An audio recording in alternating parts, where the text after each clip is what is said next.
Good evening. On 28th of October, 4:30 p.m., the second day of the GOSICON 2023 virtual meet. We have assembled today. Yesterday was a very successful day. We had excellent lectures from very eminent faculties. Today's show is even going to be much brighter and better. We have eminent speakers from UK, Egypt, and Brazil. And I'm sure the subjects which we are going to cover today are going to be very useful in our day-to-day practice. And again, like yesterday, we were able to finish well in time. And I request all the speakers and faculties, please cooperate and try to be on time. We will give a beep 2 minutes before and 1 minute before, and that will help us to finish the whole program well in time. The first speaker is today Dr. Anand Arya.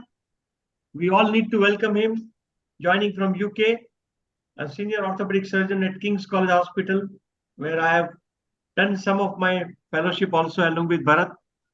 Specializes in upper limb problems with special interest in elbow, and he has been the past president of the British Indian Orthopedic Society UK. And interestingly, he has his roots and he's attached to Jaipur as an honorary visiting professor at MG University Medical Science. So I think he's trying to serve the motherland and give whatever best he can give to the our own people here. So we welcome Anand, and his topic is very interesting: total elbow replacement solution for a geriatric elbow trauma. The terrible triad, the comminuted fractures, osteoporotic bones, not fixable. Is this a solution? Very interesting to hear from you. Anand, please share the screen and start. Solution for a... Can you see my screen? No. Just one sec. Yes, we can see now. Okay. Good morning, everyone. I mean, it's a midday in London, so it's an afternoon there. I'm Anand Arya. I work in the King's College Hospital, London, for about 30 years. And it's always a pleasure. It's always a pleasure to come back to your own people. Morning, everyone. I mean, it's a midday in London, so it's an afternoon there. I'm Anand Arya. I work in the King's College Hospital, London, for about 30 years. And it's always a pleasure. It's always a pleasure to come back to your own people. Morning, everyone. I mean, it's a midday in London, so it's an afternoon there. I'm Anand Arya. I work in the King's College Hospital, London. This is repeating. My voice is coming back to being announced here. Can I start? Yeah, you can start the slide, Anand, please. Just a little louder. Okay. So the distal humeral fractures constitute about 2% of all fractures, two distinct peaks. In the younger age, the fracture is normally a T or Y-shaped, while in the elderly population, the fracture is more comminuted, quite distal and intra-articular. While open reduction and internal fixation is the preferred treatment for these fractures in younger population, with the advent of better imaging technique and newer implants, the results of the fixation has become much, much better. In the elderly population, this fracture is a completely different cup of tea for various regions, including significant comminution. Normally, the fracture is intra-articular. The bone quality is always quite poor, and it is difficult to immobilize these people. Even if you fix these fractures, there is a high failure rate after open reduction and internal fixation. There are several reports in the literature saying that the results of the fixation of these fractures are not really good. In 1997, the Cobb and Morey from the Mayo Clinic first time suggested the total elbow replacement as the treatment of these fractures. Although in their cases, the postoperative complications were quite high and revision rate was also 5%, which is much better now. Frankel et al., they did a first comparative study between the open reduction internal fixation and total elbow replacement in these fractures, and they clearly showed that the total elbow replacement gives much better result. After that, there are plenty of reports in the literature comparing the two treatments and showing undisputably that in a selected group of patients, properly selected patients, the results of the total elbow replacement are much, much better. Sometimes the question comes that why not to do a fixation first, and if it fails, then go for the total elbow replacement.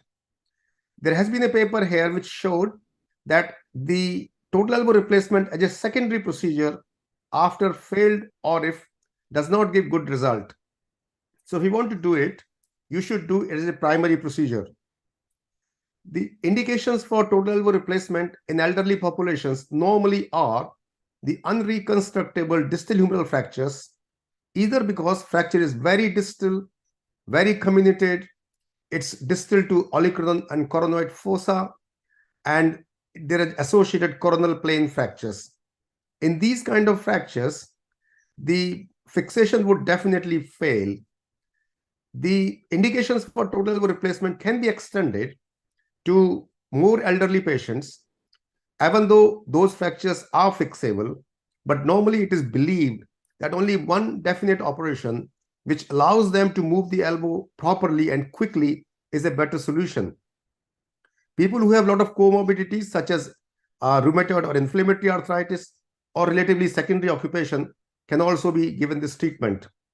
Like any other joint replacement, these are the common contraindications of total elbow replacement. Includes infection, contamination, absence of functioning muscles, and especially high demand and non-compliant patients. The other factors such as physiological age, comorbidities, and fracture characteristics should also be considered before deciding to do elbow replacement in these patients. Most important thing is the patient should be properly informed as to what are the limitations after the elbow replacement. Normally, it is advised that one should not lift more than 1 kilogram weight repeatedly and 5 kilogram once in a while after the elbow replacement. It is unusual to get the full flexion and extension, and some amount of restriction of terminal flexion and extension would remain, and patients should be aware of these things. If they can be operated early, it is better, but it is not an emergency and has to be done after proper planning and when the optimal surgical resources, personals, and implants are available. If there are any abrasions or bruises, they should be healed. Morbidity should be looked after, and proper preoperative planning should be done. The question comes, if you delay this operation, does it affect the results? We analyzed my own cases and we grouped them into patients who were operated within 4 weeks or after 4 weeks, and we did not find any significant difference in either group in terms of pain, range of movement, Mayo Elbow Performance Score, or radiological outcome, except that the surgical procedure was slightly more difficult and it took more time.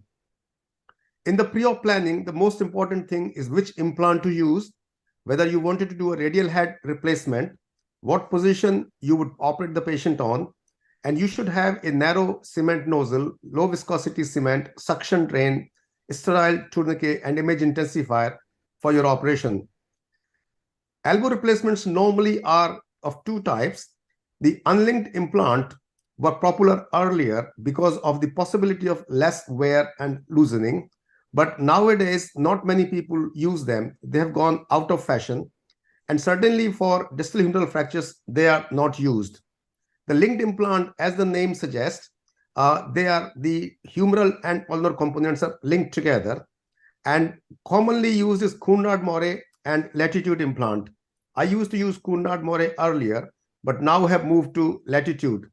The other linked implants are the Nexel and Discovery. All of them have common features that the implants are cemented, and the humeral implant has an anterior flange.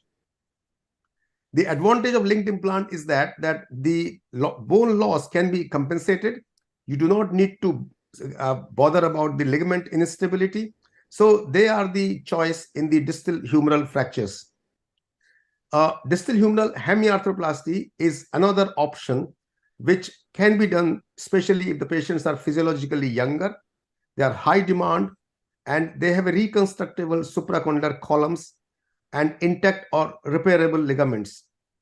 If there's a fracture there of ulna or radius, it should be repairable. If you can see in this patient, has a fracture of the proximal ulna, which I fixed, and at the same time did a distal humeral hemiarthroplasty. There are two types are there. They're quite different to each other. I use the latitude elbow hemiarthroplasty. In terms of the approach, the tricep off and tricep on approach both are popular.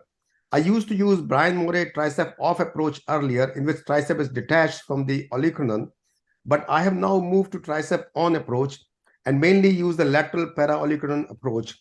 It has the advantage of keeping the triceps intact, a quick rehabilitation, and less triceps problems. In terms of the operative technique, I operated the patient in supine position with the posterior, long posterior incision. The bony cuts are done according to the manufacturer, and both the implants are cemented and they are linked. In the post-operative regime, I put an anterior splint in extension for a few days, and then after that, the splint is removed. Patient is allowed to move the arm as comfortable, and physiotherapy is not really required. You just tell the patient to use the arm as comfortable, and that normally is enough. These are some of the results of my cases. This is 84-year-old woman with AO type C fracture, and she had a Conrad-Moray implant, and these are the results after 3 years. Another patient, 68-year-old woman, she fell on the pavement and referred from another hospital, and she had a very distal comminuted articular fracture, had a distal humeral hemiarthroplasty, and the results when she was last seen about the beginning of this year. She has a painless elbow, stable and strong movements, and a good range of movement. This is another of my patient, 70-year-old woman who had a fall at home, displaced intra-articular distal humeral fracture. She had a total elbow replacement. I did an axle implant in this one. And when she was last reviewed about 6 months ago, she has 20 to 120 degrees of flexion, full supination and pronation, and was able to use the arm in all activities of daily living. She has a pain-free and stable arm. Total elbow replacement has its own share of complications. Ulnar nerve injuries are common, and this average 2.5%, but can be up to 26%. But in most cases, it is a transient paresthesia and does recover. The another complication is the perforation of the ulna, because ulna is very strong, small medullary canal, so cement can be extravasated. Sometimes this also can happen when the ulnar component is completely perforated, and if this happens, then you have to revise this. Skin problems are common in the total elbow replacement because of the scanty soft tissues. Intra-op fractures can happen. You have to fix them and do the elbow replacement. Stiffness, loosening, and heterotopic ossification, these are some other complications. In summary, in elderly patients, unreconstructible distal humeral fractures, including those in osteoporotic bone, very distal fractures, or with significant intra-articular comminution, should be treated with either total or hemi-elbow replacement, irrespective of time elapsed since the injury. I've operated some patients up to about 3 or 4 years after the fracture. Total elbow replacement allows restoration of pain-free, stable elbow with a functional range of motion. Literature indicates that the results are reliable and reproducible. Thank you very much. Super. Super, Dr. Anand. Excellent. Thank you. Fantastic presentation, Dr. Anand. Thank you. One question. Not on time. One question. Yeah. Your cutoff age limit for cemented versus uncemented? Total elbow replacement is always cemented, and all the major implants, there are 4 major linked implants available worldwide. One is the Conrad-Moray, the Latitude, the Discovery, and Nexcel. And all these 4 implants are cemented. The unlinked implant used to be uncemented earlier, but as I just mentioned, they're gone out of the fashion. So all the linked implants are cemented implants. What is And the the- incidence of revision elbow arthroplasty? The survival, the Kundad More is the most used implant, and their survivorship curve shows that it matches with the hip replacement. So a 10-year survival of the total elbow replacement is up to about 92%. So its survival is really good. But the important thing is that the patient has to be aware that you should not do heavy work with the arm. You should not do digging or gardening or heavy lifting or pushing and pulling. Light work up to a pound to 2 pounds in everyday use, it's fine. Is 1 week post-injury ideal time to operate? Yes, it can be operated any time after the injury. So 1 week is the perfect time because by then the soft tissue injury would have settled. So sooner you can operate, better it is, but it is not an emergency operation. You should make sure that you have everything available, including the surgeon, implants, all your other things which you need. So one should not hurry in operating that thing. Even if you operate, as I say, up to few months late, it doesn't matter really. Thank you. Thank you very much. I think we move on. It was an excellent presentation. Our next Thank you speaker very is Dr. Sameer Mehta, and he's the Head Department Orthopedics at DCBH Delhi, Joint Secretary of Delhi Orthopedic Association, and President of the North Delhi Orthopedic Society. He's going to speak on arthroscopy in geriatric knee joint. So it would be interesting to hear from him how the arthroscopy is going to be helpful in the geriatric knees. Yes, Sameer. Before he starts, he's unrecognizable in this photo. Sir, this is not my photograph. I think it's been taken by somebody from the internet. This is I definitely don't not- know. You're looking so young and, totally different, Sameer. I was Okay. pleasantly surprised to see myself, looking much younger, unblemished. But Yes. this is definitely not me, sir. But it is not, it is your photo, I guess. It's not? No, sir, this is not mine. This is not me. Oh, I don't know then. Okay. But I had sent your photo. I don't know what happened. Anyway, That's pretty okay, sir. This is no problem. Good luck. Sir, I Yeah. remember that Shah Rukh Khan ka dialogue that बड़े-बड़े देशों में छोटी-छोटी चीजें होती रहती हैं. Yes. Okay, sir. Very sportive. With this, thank you, sir. And Thank with you. this, let me Right. share my Yes. screen. Please let me know if you are able to see that. Yes, we can see. Yeah, we are able to see. Okay, so give me a minute, please. Just a minute. Okay, are we there? Yes. Okay, so good evening, everyone, and I thank the GOSICON, the GOSI family, especially Dr. John Ebnezar, Dr. Amarnath, Dr. Dave, both Dr. Bharat and Dr. Dipak, and Dr. Jha, and everyone concerned. After a little, slip between the cup and the lip, finally we have our cups in our hand in the evening today, and we are really having a very nice 2-day seminar and conference, that is GOSICON. So thank you very much, everyone, for inviting me once again. Well, I've been a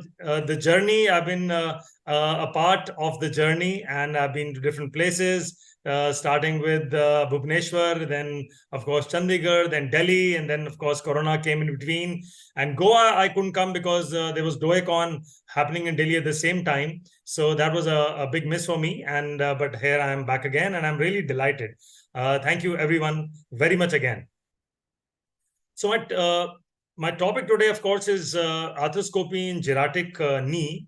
And we all know arthroscopy has been progressing leaps and bounds over years. And we are doing for most of the joints, like elbow joints, like shoulder joint, we do rotator cuffs and frozen shoulders. And then we also do in the wrist, we do in the fingers and even toes in geriatric group with arthritic joints, and to make them more mobile. Elbow we do for synovial chondromatosis, we do for tennis elbows, and so on. And again, with ankle and hip, they're properly done. But most commonly, it is done as the big daddy of joints, that is the knee. Now, in the knee joint, of course, we all know we are dealing with a medial compartment arthritis, which is the main compartment which which has this problem.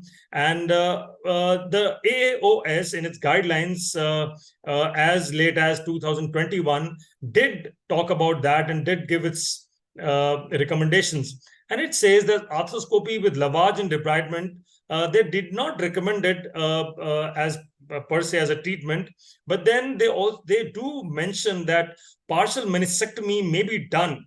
Arthroscopic partial meniscectomy can be used for the treatment of osteoarthritis and with tears with concomitant mild to moderate OA. So that is KL grade 1 and grade 2. So this is what AOS has given us. So arthroscopy in aging knees has a definite role to play. And when I say this, it may not be used in all, but it's definitely a panacea for specific cases. And this is evidence-based. The geriatric knee or geriatric joint arthroscopy, it's more about whom to do in, what cases to choose, rather how to do. Any good arthroscopy surgeon can easily do them, but choosing the cases is the key. So in spite of studies comparing arthroscopy in arthritic knee as no better than placebo, and AOS just told about the recommendation, well, there were studies like Kirkley, Calunian, Mosley at different times et al. They supported AOS that debridement and just lavage really doesn't help. But then they did not consider cases which had meniscal tear. They did not consider cases which had loose bodies. They did not consider cases which had mechanical derangement. Now, these are the ones who really need our help as an arthroscopy surgeons. Then there were further studies way back in 1996. It was by Hubbard et al., which said at 1 year, 80% of the debridement group and only 14% of the washout group remained pain-free. And at 5 years, 59% of the debridement group and only 12% of washout group remained pain-free. Merkin et al. In 1993 did compare arthroscopy with anti-inflammatory NSAIDs and activity modification, and they said that at 2-year follow-up, 74% of the former group improved, then just 16% of the latter. That is, it doesn't just work. So you have to really choose the patient and fix them. And the biggest study, which I think was Lamplot et al., which studied all the literature from 1975 to 2016. And they found that patients with OA of knee, 35% above age of 55 years have meniscal tears, and they will be degenerative tears. And out of that, 1/3 of these are symptomatic. So making the figures much easy to understand, out of 100, 35 will really have meniscal tears, and 11 out of them will be symptomatic. And this is over numbers and over years is a huge number. So patient selection. When we talk of patient selection, a detailed history, of course, is a must. Clinical evaluation, which should bring about, the history should be short. Then there should be sudden onset of mechanical symptoms. There should be knee effusions, and these together, these, if selected, they do better than others. And arthroscopy in geriatric knee includes debridement of the arthritic joints. You do a lavage, of course. You do removal of the loose bodies causing catching and locking. You remove mobile fragments of articular cartilage and unstable torn menisci and impinging osteophytes. Now, what are the indications? Indications, broad indications are unstable meniscal tear. There are symptomatic loose bodies. Then you have inflammatory arthropathy, and you do a synovectomy in that, liberal synovectomy, which decompresses the joint. We can also do unstable chondral pathology, remove the culprit, the chondral fragment, which is really coming between the condyles. And arthroscopy has a role as an adjunct to open surgery, such as HTO, which is again commonly done as knee preserving surgeries. And the knee will behave much, much better if you really do take care of intra-articular part and just not the extra-articular alignment procedure. You can do abrasion chondroplasty, you can do drilling, you can do microfractures. We do saucerization of the meniscus, especially in discoid types, a notchplasty, which we do in a long-standing cases, synovectomy, and then arthrolysis in stiff knee can also help when you do arthroscopy in geriatric knee joints. Just a brief look that it's a KL classification of OA, and 1 and 2 are the ones who really get benefited by a proper arthroscopic procedure. The middle compartment, is commonly involved in it. We all know that very well. And in radiology, we get it done and we see that there is chronic knee effusions, then there is joint space narrowing, and there is cartilage loss, and there can be synovitis, there can be meniscal tears of all kinds, and this should be well documented in MRIs. Before MRI, you also do standing views, AP and lateral of the joint, and that shows the alignment problems if there are any. On the inside, we commonly see fibrillation of the fibril cartilage with similar loss of cartilage at the tibia side. So they're kissing lesions also. And then there are loose bodies which are wedged in between in the gutters. We can see that. And they commonly do get inside the articular surface. And that's when the patient starts having pain and instability. And you remove them while doing this procedure. Then there is cartilage loss, and with chronic effusions, with stiffness, with pain, and and we commonly do fenestrations procedure and do a osteostimulation to get some kind of cartilage, if not really type 1 hyaline cartilage over there. Removal of osteophytes are also done as and when needed, especially if they are if the osteophyte in the medial or the lateral part of the joint in the spike. Then, of course, there is chondromalacia petala, and you do abrasion chondroplasty. Normally, we see a preserved lateral compartment, unless, of course, it's a tri-compartmental or bicompartmental, and then you do consider a knee replacement in these cases. But then, of course, this is not a part of my talk, so I'm not going on that direction. There's enough talks and enough speakers to talk on knee replacement. So, but I want to comment about unspoken and something which we don't consider much is untreated root tears of the meniscus, and which can cause OA, but the reverse is equally true. So, any root tear will cause OA, and they're most commonly found in women in middle meniscus, commonly which are obese, and they get pain on deep knee pain on getting up from the chair or when they squat, especially in Indian conditions where Indian toilets are used. More in middle meniscus, and the root repair are more beneficial, as I said earlier, in KL1 and KL2 OA of the knee joint. It was Robert Laprade who's done a lot of work in this, and he did mention that posteromedial root tears are seen more in osteoarthritic knee, that is geriatric knee, in older women, and seen in relation to degenerative changes in the meniscus. So just a case. We got a lady in our OPD, 65-year-old lady with sudden pain while getting down from the bed. Now, she had it for a couple of weeks, pain, knees swelling, repeated effusions, had radiograph done which showed medial joint OA, on conservative treatment, was on conservative treatment for a couple of weeks. And she was also advised TKR by some fellow orthopedic surgeon.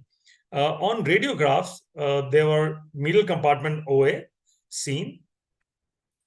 And this was the lady when she came to us in our OPD. And this was a limb, and this is after a few weeks. Now, she's been walking with a limp, antalgic gait, and she was very, very much distressed. Being osteoarthritis, she was easily being put in the category of knee replacement cases, and before she came to me. So I thought, let me try to help her and try to preserve, because she was walking very well.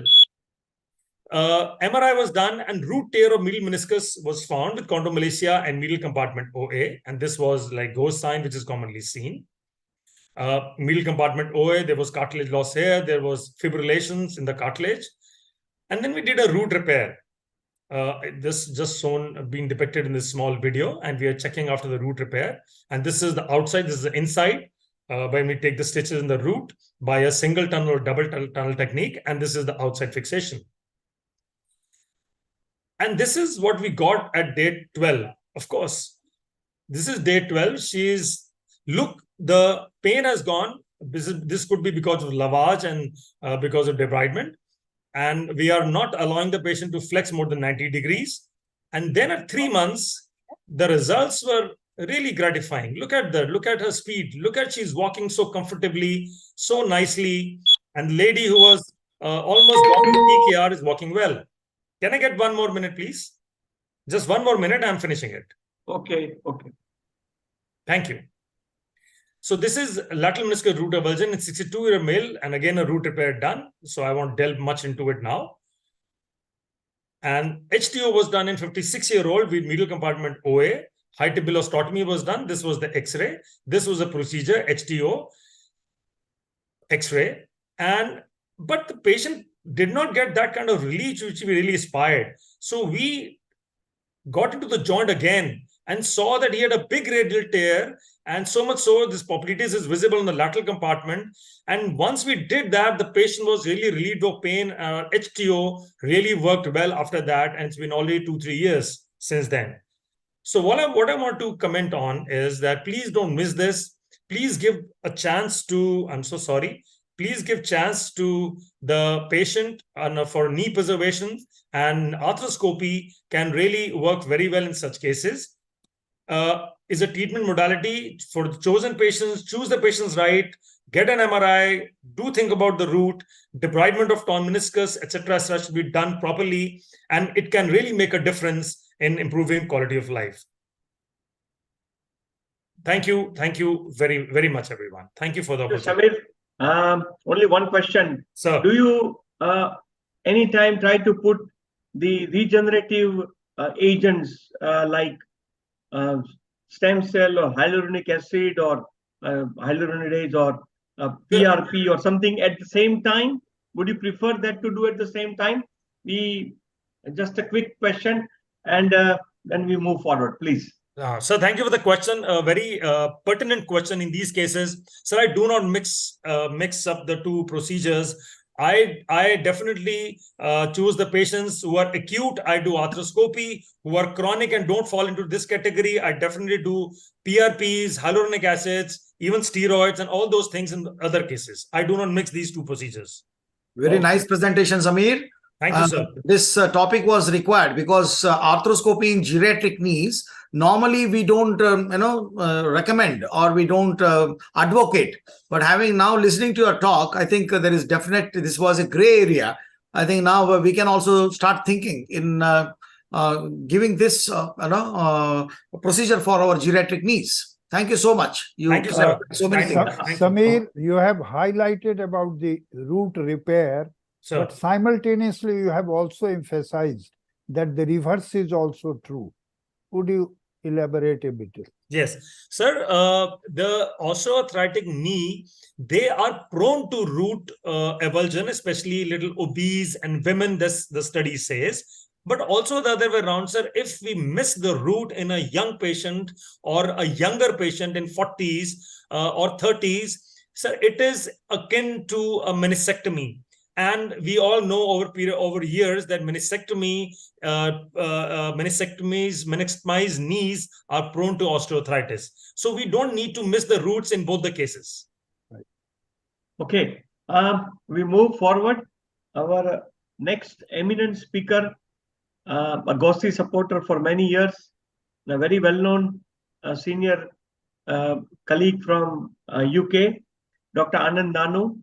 He has been a faculty for the AO in the Middle East and Switzerland, a past president of the British Orthopaedic Association, proud for every Indian, council member for the Royal College of Surgeons of England, and he has been the chairman for all approved senior surgical fellowships in the UK, and also is chairing the quality assurance group. So actively involved in the training, academic and teaching program also, has been the past president of the BOA. And Dr. Anand Nanu is going to speak on unusual retrieval situations around the hip. May I request Dr. Nanu to please share the screen?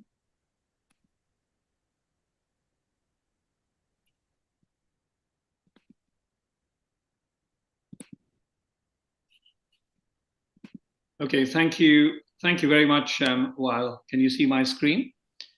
Thank you very much, everyone. We can't see your screen. You can't? No, please. Well, can you see that? Anand, you can stop sharing first and then share the screen rather than the PPT directly. Right, I did do that. Sorry, excuse me. Give me a second again. Let me go back. Here we are. Share screen again. I'm screen sharing. Yeah, the magic is on. Yeah, we can see your screen now. You can see that now. Okay. So And sorry it's PowerPoint. Okay. Can you see that? Yes, Yes. yes. Excellent. Okay. Apologies. So I've focused this essentially on the geriatric population. We get, on average, at least 2 people over 90 and occasionally 1 person over 100 every week with injuries around the hip. And the question is, why is it different? And are there different patterns of bone healing in geriatric people? And the quality of bone is something that causes problems to all of us around the world. So as population ages, this is a huge problem for all of us, and it will increase for you because the burden on society of looking after elderly parents or grandparents is one that young people are not willing to take on. So it is important that as surgeons and physicians, we are able to allow these people to retain their independence. So what can we do? So there are certain factors which I have put in the negative factors that we cannot control because that's the patient. What we can control are what I've put on the left as positive factors. So in terms of the vascular supply, mechanical stability, the mechanical environment we provide with surgery, and keeping the growth factors intact is something we can do. So in general, MIPO and IM nailing tend to preserve the blood supply. They preserve the soft tissue envelope. They preserve the fracture hematoma, and new implants such as load-sharing implants, locking screws, and site-specific plates help us improve the mechanical environment to allow for the fracture to heal in older people. So some people say that old bone is just like young bone, and answer is actually it's not true. And if you look at the cellular picture, I've highlighted the facts that cells do behave differently. So the practical issues in the geriatric fracture is that the fracture patterns may be atypical. A lot of these people are on risedronate or one of the other calcium chelating agents, and absolute stability with compression may not be possible given the fracture pattern and the quality of bone. And the general quality of osteoporosis makes stable fixation less robust. And increasingly in India, as well as obviously here, is that a lot of these people have either hip replacement or knee replacement or an ankle replacement around a fracture, but we need to get them up and get them going. So I'm just going to touch on a couple of things given the limited time I have available. This is one of our patients who comes in with this fracture. She is 90 plus, and we go, and if it's a posterior column fracture, we'll fix the fracture and replace the hip at the same time. So it's a one-stop shop. If the fracture is more comminuted, such as you can see here, the question is, you have an anterior and a posterior column injury here, and you then need to have the ability to fix the anterior and the posterior column and replace the hip all at the same sitting. So these patients are optimized, and we do this in one sitting because you have to be able to allow the patient to weight bear. Otherwise, it is pointless operating on this patient. It's another view of the same patient. And sometimes you have a degree of pelvic discontinuity. And in that case, we graft, use a cup cage construct, and again, do a total hip replacement to allow them to walk without difficulty. So looking at some other fracture patterns, and this is something that you see very commonly in India, if they are 84 years old and they have a fracture pattern that I think personally is unfixable because they have an intracapsular and an intertropical fracture pattern, we go and do a primary hip replacement, even if it's just with the unitrax at the same sitting. Another common issue that we have is, as I've explained, having a knee replacement or a hip replacement and having a fracture in between the two. So here is the bottom end of going back. This is the top end. This is the patient presenting with a fracture. And this is the area below the fracture where the person has had multiple revisions and now has a version of a hinge in there. And you can see that the person is actually quite young, is only 66, and has had, because of poor bone quality and the general inflammatory changes with rheumatoid arthritis, has had fractures that have been treated non-operatively, and they have gone on to heal. But in this particular instance, to keep the patient mobile, because it's a lower limb injury, what are we going to do? So this is what was actually done, and I would like your comments on this. Do you think that's appropriate? Do you think the reduction is good? Do you think the fixation is stable?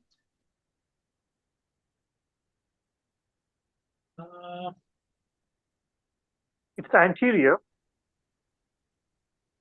and the medial. I think the only Calca- point is this is not a load-bearing device, so probably the reduction Yeah. looks good. It's valgus. I think in the lateral view is also middle part is okay, but probably we cannot allow the weight bear to start. That's going to be the difficult part. Okay. But it may fall out now. She may collapse on that now. Okay. What would you rather do? What would you do instead? PFN. Okay, you do a PFN. Yeah. But you remember that you have a stemmed knee replacement going up. So if you do a PFN, you'll get a stress riser between the nail at the top and the stem of the knee replacement below. And given this person's propensity to develop fractures, you're going to get an interprosthetic fracture.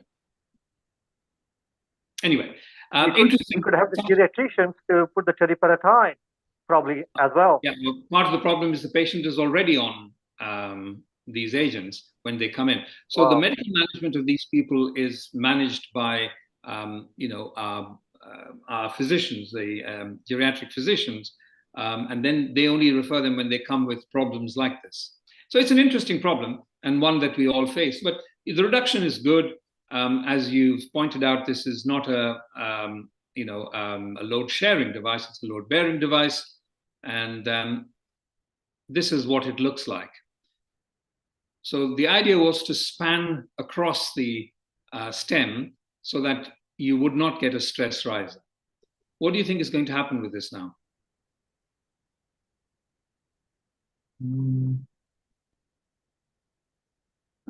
How long will it take to heal? Or will it The not? spacing of the locking screws doesn't look good to me.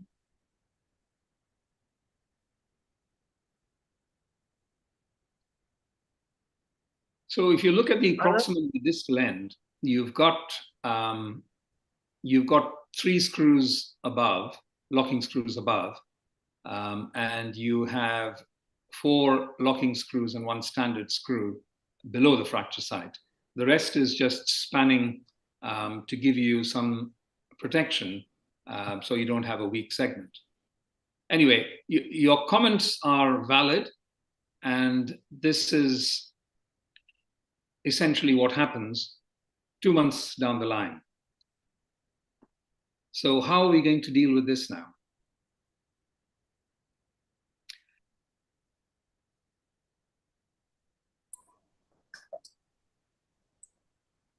Okay, that's what it looks like. And the question is, how can we try and fix this fracture, but at the same time prevent an interprosthetic weakness, which we know, given this patient's likelihood of stumbling and falling and the poor quality of bone, will still go on to heal. So we go back in, and you did point out about the fact that it wasn't valgus, but I think it is still in minimal varus. So you use a tension band construct on the lateral side to increase the valgus, and you can just about get a 235 TFNA in, but that still leaves us with the problem that we have an interprosthetic weakness where you have a strong implant proximally, a strong implant distally, and a small area in between where all the stresses are going to be concentrated. How am I going to get over that? I'm just putting these out because we get these issues quite commonly now, because most of our patients have had hips or knees or both. So at the same sitting, what we do is, having put this into valgus and used a TFNA, we span it with a plate at the same sitting. So the area of weakness at the bottom is.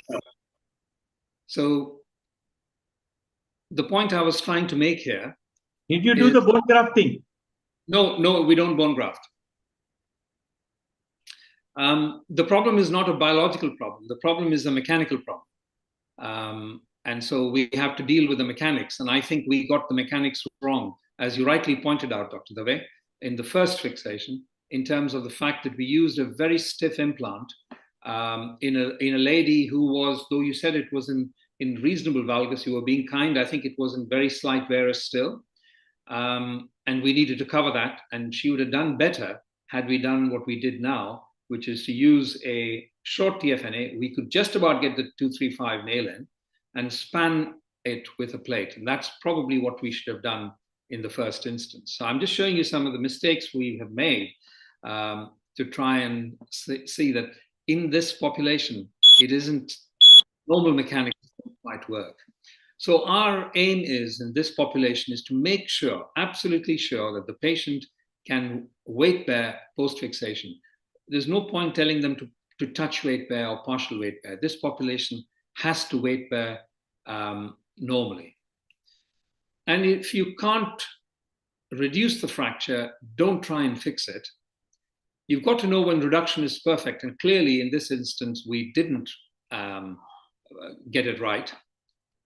And we should know what to do when close reduction fails. And we should know when we see the fracture, when we should walk away. Don't try and fix it and replace it. And you need the skills of both arthroplasty and complex fracture fixation to be able to do this. And it's important in this population to get it right the first time. And always praying helps. So thank you very much for your attention. Excellent, Dr. Nano. I think it was a quite interesting case, and showing our own failures always is a greatness, because that teaches us for the next things. I think it was a good case demonstration to understand what not to do. So thank you very much. And from excellent presentation, well in time. There's some slight change in the program, as Dr. L. Prakash has not been able to join. And we have some time before the GOSI oration. So we've requested Dr. Prakash Sigedar to come on. He's already joined. I think he must have been very busy for last 2 days for the Maharashtra Orthopedic Association conference. And his talk is going to be in the overview of orthopedic issues in geriatric age group in rural India. Very interesting. He has been the immediate past president of the Maharashtra Orthopedic Association. He organized the GOSICON 2019 there in Jalna, and also the active member of the Maharashtra Association conference, which was going on there, as we know. So I request Dr. Prakash to share his screen and give his talk on what is the reality in the rural India. Let us hear from him. Thank you.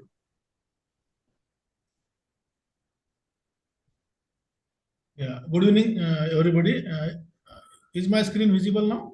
Yes. Yeah, just loudly, speak little loud. Okay. Good evening. So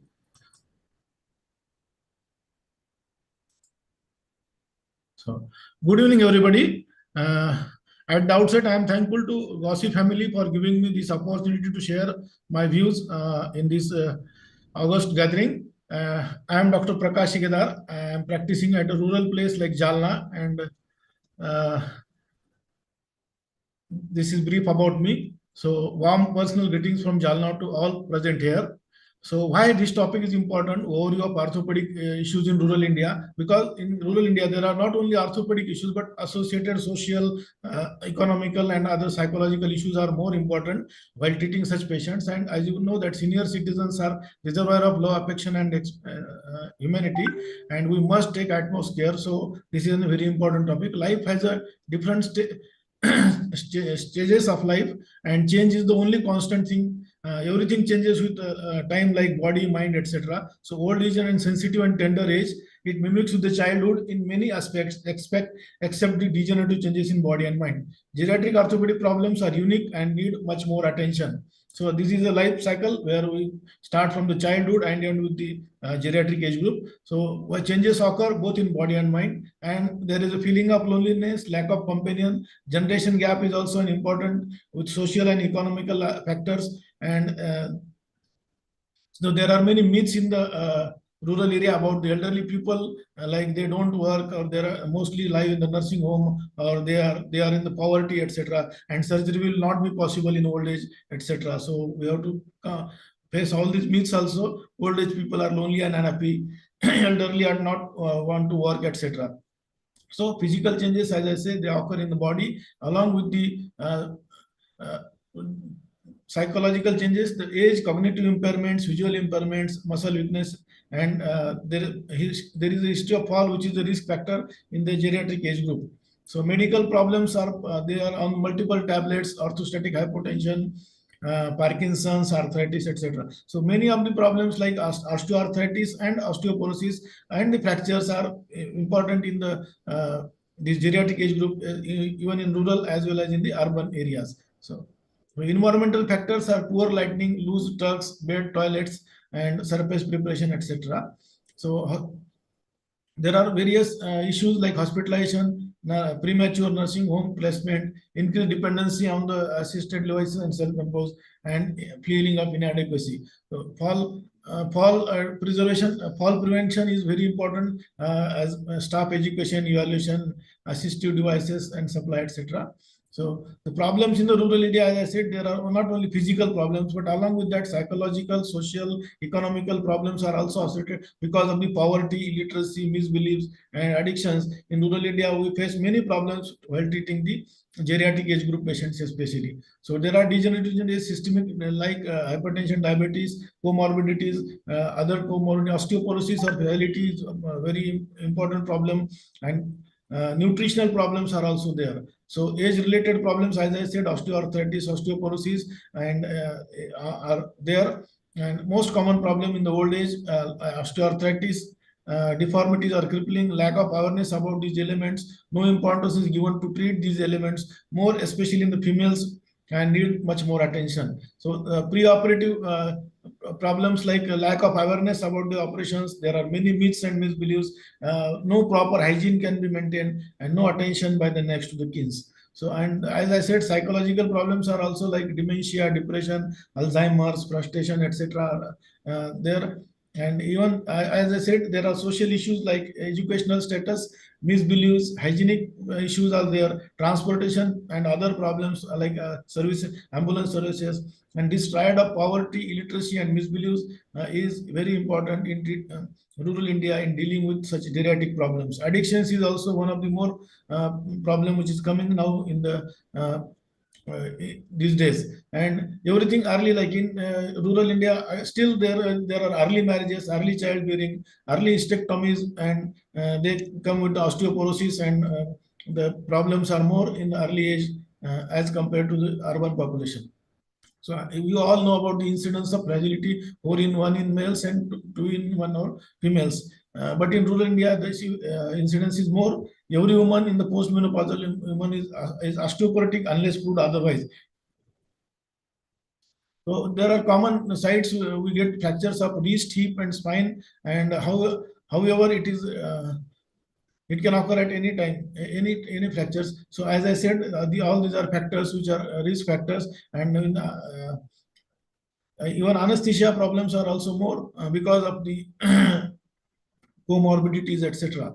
So poverty, illiteracy, agriculture-based economy, no insurance available in most of the areas, and then the people are not ready for the treatment. So these are again the issues in rural area. And generation gap, most important aspect in the geriatric age group, mismatch between expectations and delivery. And as you saw, so will you live. So moral values and issues are also important in the So nursing care is again most important factor. The most important issue in the geriatric age, no awareness in the rural area about nursing care, no manpower available. Paid nursing done in the cities, but it is not possible. Close relatives and near ones do it in the rural area. So nutritional issues, as I said, malnutrition is very common, and most of the elderly are mal or undernourished. Lack of knowledge about the proper or healthy diet. Affordability is again one issue. Various myths and misbeliefs, and they face the nutritional problems as well. So physiotherapy services are also not available as they are available in the metros and big cities, and that is again one major issue while doing the rehabilitation of these elderly people in rural areas. So ironically, we say that we should use commodes and we should not avoid this. But we see in most of the rural areas, people go for open defecation. So it is very difficult to treat the patients compared to the urban population. So rural group don't have money and awareness, but have affection. No one in the rural area is seen in Vruddhashram. They have definitely affection. Urban people have money and awareness, but they don't have manpower. So time and affection, and no caring attitude. We see many of the parents of urban educated persons in the shelter home, but in rural India, affection is there, but other issues are more prominent than economical problems and all. So in rural areas, influence of bone setters and cracks is more, and people go to first them and then come to orthopedic surgeons when the problem is exacerbated or more, and we have to treat such patients who are ill treated by other unqualified people most of the times. So influence of the other pathies is also there. People misguide the geriatric patient, and they come to us when their problem is more and exaggerated. So since beginning, I am following Dr. John Ebnezar's 12-point formula for treating such patients like holistic approach, and I advise along with the medical treatment with diet, exercise, yoga, pranayam, and even reversal therapy like de-addiction, etc. I ask each and every patient coming to my OPD about the addiction and ask him to quit it if it is there. So it also helps, and comprehensive treatment is very important for geriatric age group. So there are we have seen up till now the issues, and the solutions are like bone and joint day. We do awareness in the rural areas about osteoarthritis, osteoporosis, and we educate the people about their problems. And like concept of menopause clinic is also good, where we can educate the females about their osteoporotic problems and how to tackle them. And the solutions are like cost-effective treatments are very important. Health education and counseling is important. Insurance and mediclaim in the rural areas is also one burning issue. And involvement of government machinery with public-private partnership is very important. And infrastructure development with the role of non-governmental organizations is very important in rural areas to take care of the geriatric people. So we celebrate Senior Citizen Day and all the other days to make awareness in the rural areas so that people will be aware and can take care of their elderly people in a better way. So my mission is, or what I practice is, people should not be suffering, and those who are suffering should be benefited by me. And I follow this since beginning of my practice. I am practicing since last 27 years in a place like Jalna, which is almost a rural, and we have basically rural base of the population which comes to us. So I want to see my vision is that I want to see the disease and disability free healthy India. And for that, I believe that health education and public awareness is important. And I believe in knowledge increases by sharing, and it only requires desire to share it. So that everyone is a student and we can learn throughout, even from our patients. Most of the times we learn many things. So recommendations, as I said, that every district hospital should have a facility of DEXA. Team should be available, separate geriatric ward should be available, and awareness programs should be conducted, and involvement of NGOs and is important. And we are sure that with the comprehensive approach like diet, health education, treatment, and even surgeries, we can make the difference. So take home message is geriatric orthopedic problems are an important issue. Problems in India and abroad or in the different problems in rural area are separate from the urban area. It should be addressed in a proper way to empathy, with empathy to get the expected results, and comprehensive or holistic approach is must to tackle these problems. Thank you. Thank you very much for patience listening, and looking forward to see the disability and disease-free India, healthy India. Thank you very much. Thank you, Dr. Prakash. I think the situations and the challenges are very different in rural India. Yeah. Our next speaker is already joined, but before that, I just take permission from him. We have Dr. Suhail and Dr. Mir. Dr. Mir is the senior orthopedic surgeon from Srinagar, ex-dean and professor of the Srinagar College, and Dr. Suhail is going to be the organizing secretary for the next GOSICON 2024. He's a very senior spine surgeon and faculty for AO. They just want to briefly tell us about their aim, intention, invitations to welcome us for the next GOSICON. Dr. Suhail. Most welcome.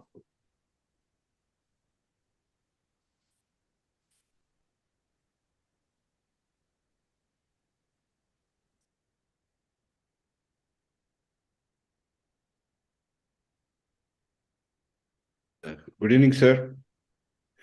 Good evening. Good evening. Am I audible and visible to you, sir? Yes, yes, you are. Good evening, respected seniors, dear colleagues and friends. I'm Dr. Suhail Abdul from Srinagar. I'll be speaking on behalf of my organizing team, which we are planning to hold you people for GOSICON 2024, which will be the 12th annual international conference of the GOSI. So,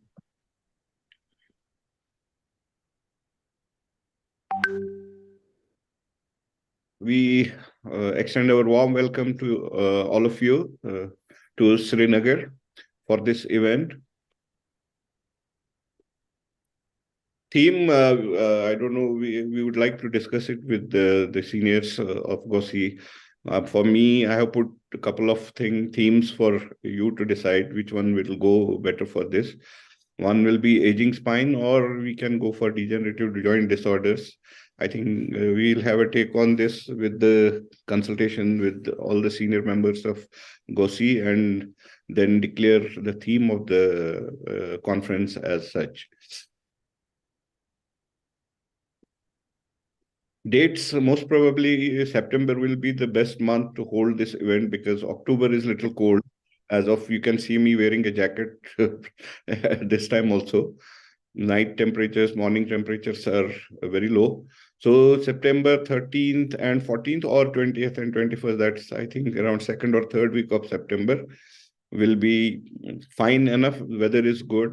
So it's cool, cozy weather that time. It's not cold, it's not hot those days. Venues, we have shortlisted 2 venues. One is Sher-e-Kashmir Institute of Medical Sciences Medical College, which is one of the premier medical colleges or an old medical college. We have a very good auditorium facilities over there. And the second one is the government-owned, the International Convention Center, Sher-e-Kashmir International Convention Center.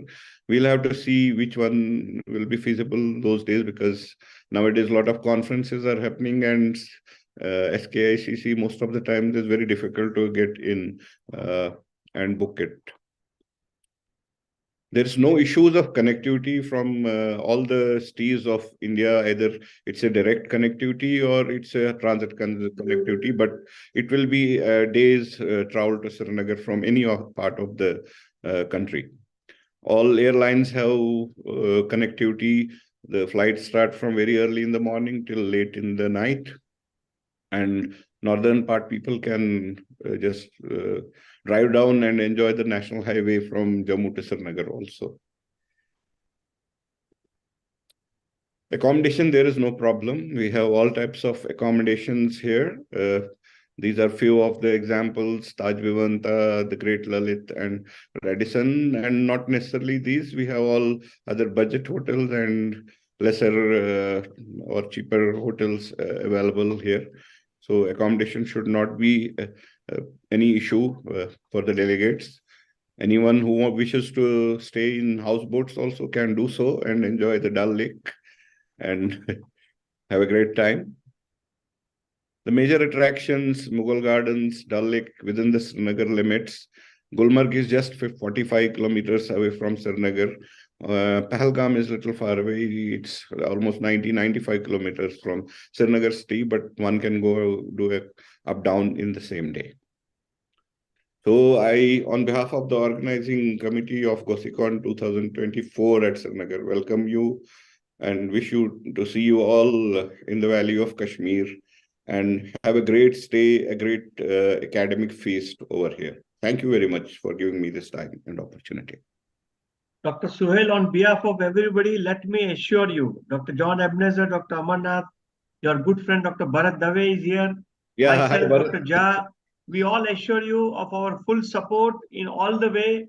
Whatever help you need, please do not hesitate to contact any one of us. We are only a phone call away from you. Yes, sir. Just pick up the phone and call us. We are all there to help you.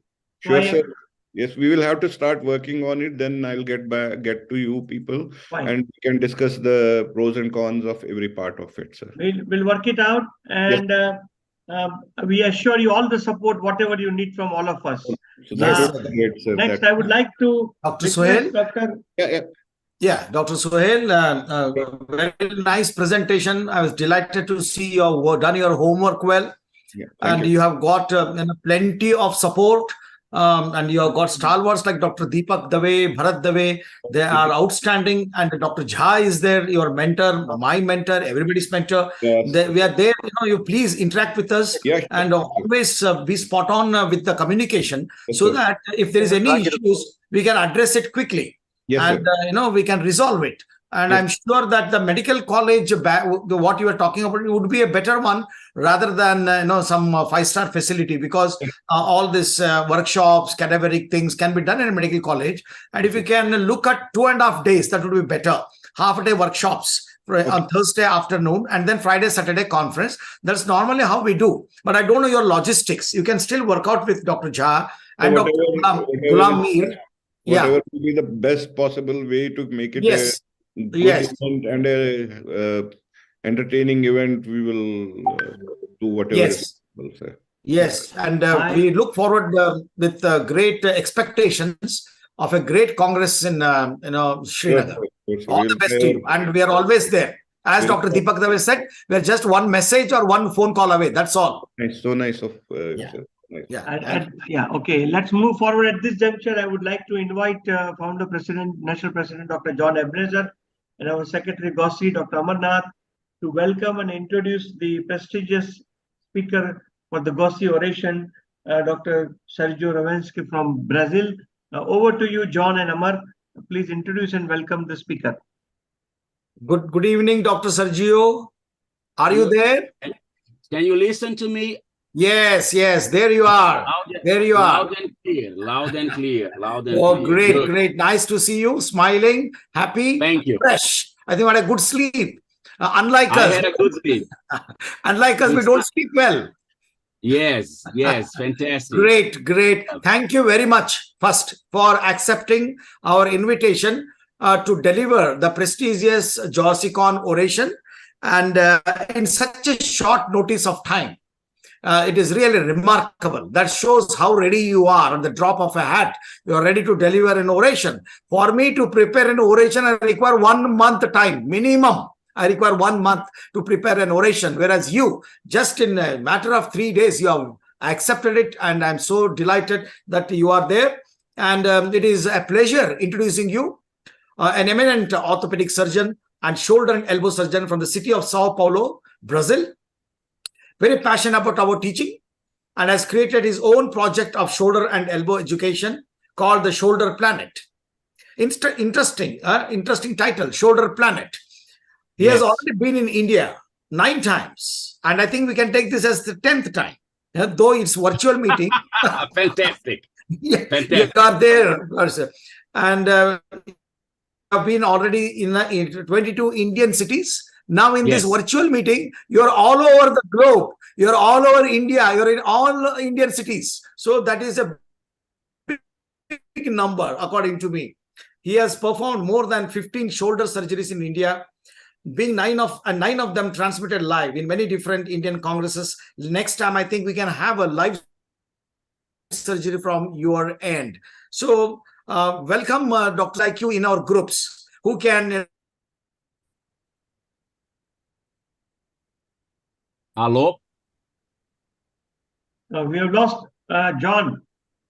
John, I think, no, it's Sergio. Sergio, it's Dr. Amarnath here. And Hello, sir. I like your patella and the slap. Next time, we're going to meet patella and the slap. Yes, you count on me. Always. Make a I guess that we have some connectivity. make the things very loud. I think, John, your connectivity issue is there. Is Dr. Amarnath Yes. okay for Dr. Sergio to share the screen now? Please do. Please go ahead, Dipak. Thank you. Can I start? Yes, please. Yes, Sergio. Can I start? Yes, please. Yes. Okay. Yeah. Okay. So, sir, I'm gonna share my screen. Okay. Just a second. So is my presentation on the screen? Can I start? Yes, you can. Okay. So, my dear friends, it's a pleasure to be here. I have many friends here with me. I'm Dr. Sergio Rovinsky, shoulder and elbow surgeon from the city of São Paulo in Brazil. India is my second home, so when I am in India, I am home. Dealing with rotator cuff problems is the most common thing I do in my life in the office, and there is a big variety of possibilities that we can talk about rotator cuff problems in the elder that would be needed 10 or 15 or 20 lectures to cover all of the topics, and I am able to do next lectures in the future whenever you want. But I am starting today with something that is difficult, it's not easy to manage, brings a lot of pain to the patients, and have interesting solutions with complex procedures and very long-standing rehabilitation. But this is one of the most beautiful cases of my life, and I am very happy to present to you this very specific talk, which is when and how to do latissimus dorsi tendon transfer for the management of irreparable posterior superior cuff tears in the elder. This is a very beautiful talk. So the talk is based on a patient, and is a very practical talk. And this is a very important case of my life. This lady, which came to me in 2018, she was 60 at that time, and she had a traumatic tear in the right shoulder 6 years before, in the year of 2012, okay? And this patient, she lives very far away from me. She lives in a small city with very few resources, 1,000 kilometers from São Paulo, and she doesn't have insurance. So she only counts on public health system, which is difficult in very small cities in Brazil. So in spite of all of the problems, in 2012, which means in 2012, she did an MRI when she had a traumatic rotator cuff tear in that small city, and she had indeed a 3 centimeters posterior superior traumatic rotator cuff tear, which obviously demanded immediate surgical management. And she tried to get surgery on that small city, on that small area, many years, 2-3 years, without any success. And she was having very classical rotator cuff symptoms all of the time.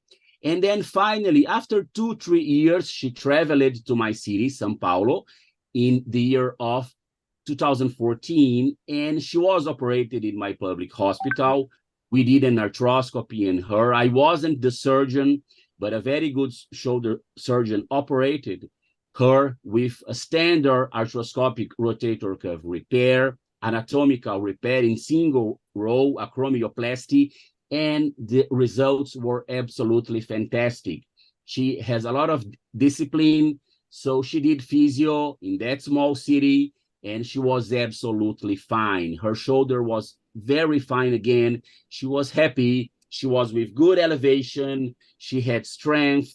She was sleeping well. She was very, very happy indeed. But the problem is that after 2 years of that surgical procedure, without any trauma, everything was back again. All of the symptoms were back.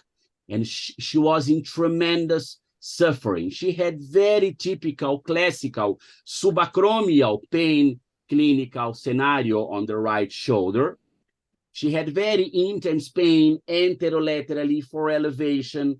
She was with a lot of impossibility to elevate the shoulder.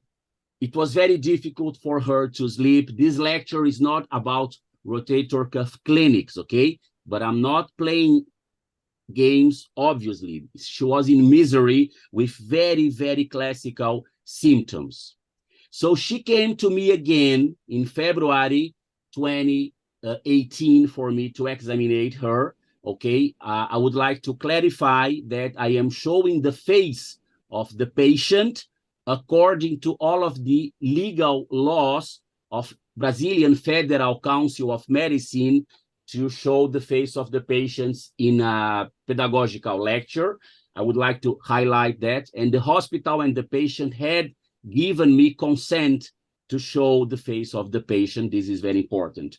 So as a matter of time, I'm not going to show the whole physical examination, but the most important points. So let's see the left shoulder of the patient, which obviously was absolutely perfect. That is the other side, absolutely normal. And let's see the affected side. This is what we call a pseudo-paralytical shoulder. When she tries to do forward elevation, when she comes to 50, 60 degrees of elevation, she cannot stand it anymore because she has a lot of pain, very typical anterolateral pain. When the posterior superior rotator cuff is being fired, which is in about 50, 60 degrees of elevation, she cannot stand it anymore. See the face of the patient. Please, this is important. See the face of the patient. She is in agony. She is suffering too much. She was in clinical depression because of that pain, and that is a typical pseudo-paralytical shoulder. I would like to highlight there is no frozen shoulder. The passive motion is absolutely free. No frozen shoulder, no adhesive capsulitis. This is very important. The passive range of motion was perfect. She didn't have external rotation. Actively, I'm not going to show it because of time. And she had a good strength of the subscapularis. Let's test it now. Her subscap had good strength, but with a lot of pain. Please pay attention in the face of the patient. She's crying. I am repeating. She is crying. She's saying in Portuguese, I can't do it, too much pain. So she was really with a lot of pain and a pseudo-paralytical shoulder. Again, passive motion was normal. So that was her X-ray at that moment, which give us a lot of information. There was 2 anchors, metallic anchors for the arthroscopic repair that was done in 2015. And there were clear signs of acromioplasty that was done in that surgery. But 2 more important and very practical information. No glenohumeral arthritis and no anterosuperior scape. And these are very important criteria for us to think about what to do. When she came to São Paulo, we did an MRI. So see the gigantic rotator cuff tear that she had, a very large rotator posterior superior cuff tear, a very thick tan of the supraspinatus, very thin, retracted to the AC joint level. So this is what we see here, and a massive, irreparable rotator cuff tear. The supraspinatus is retracted to the level of the glenoid. So absolutely irreparable tear. She had been operated before, 4 years before.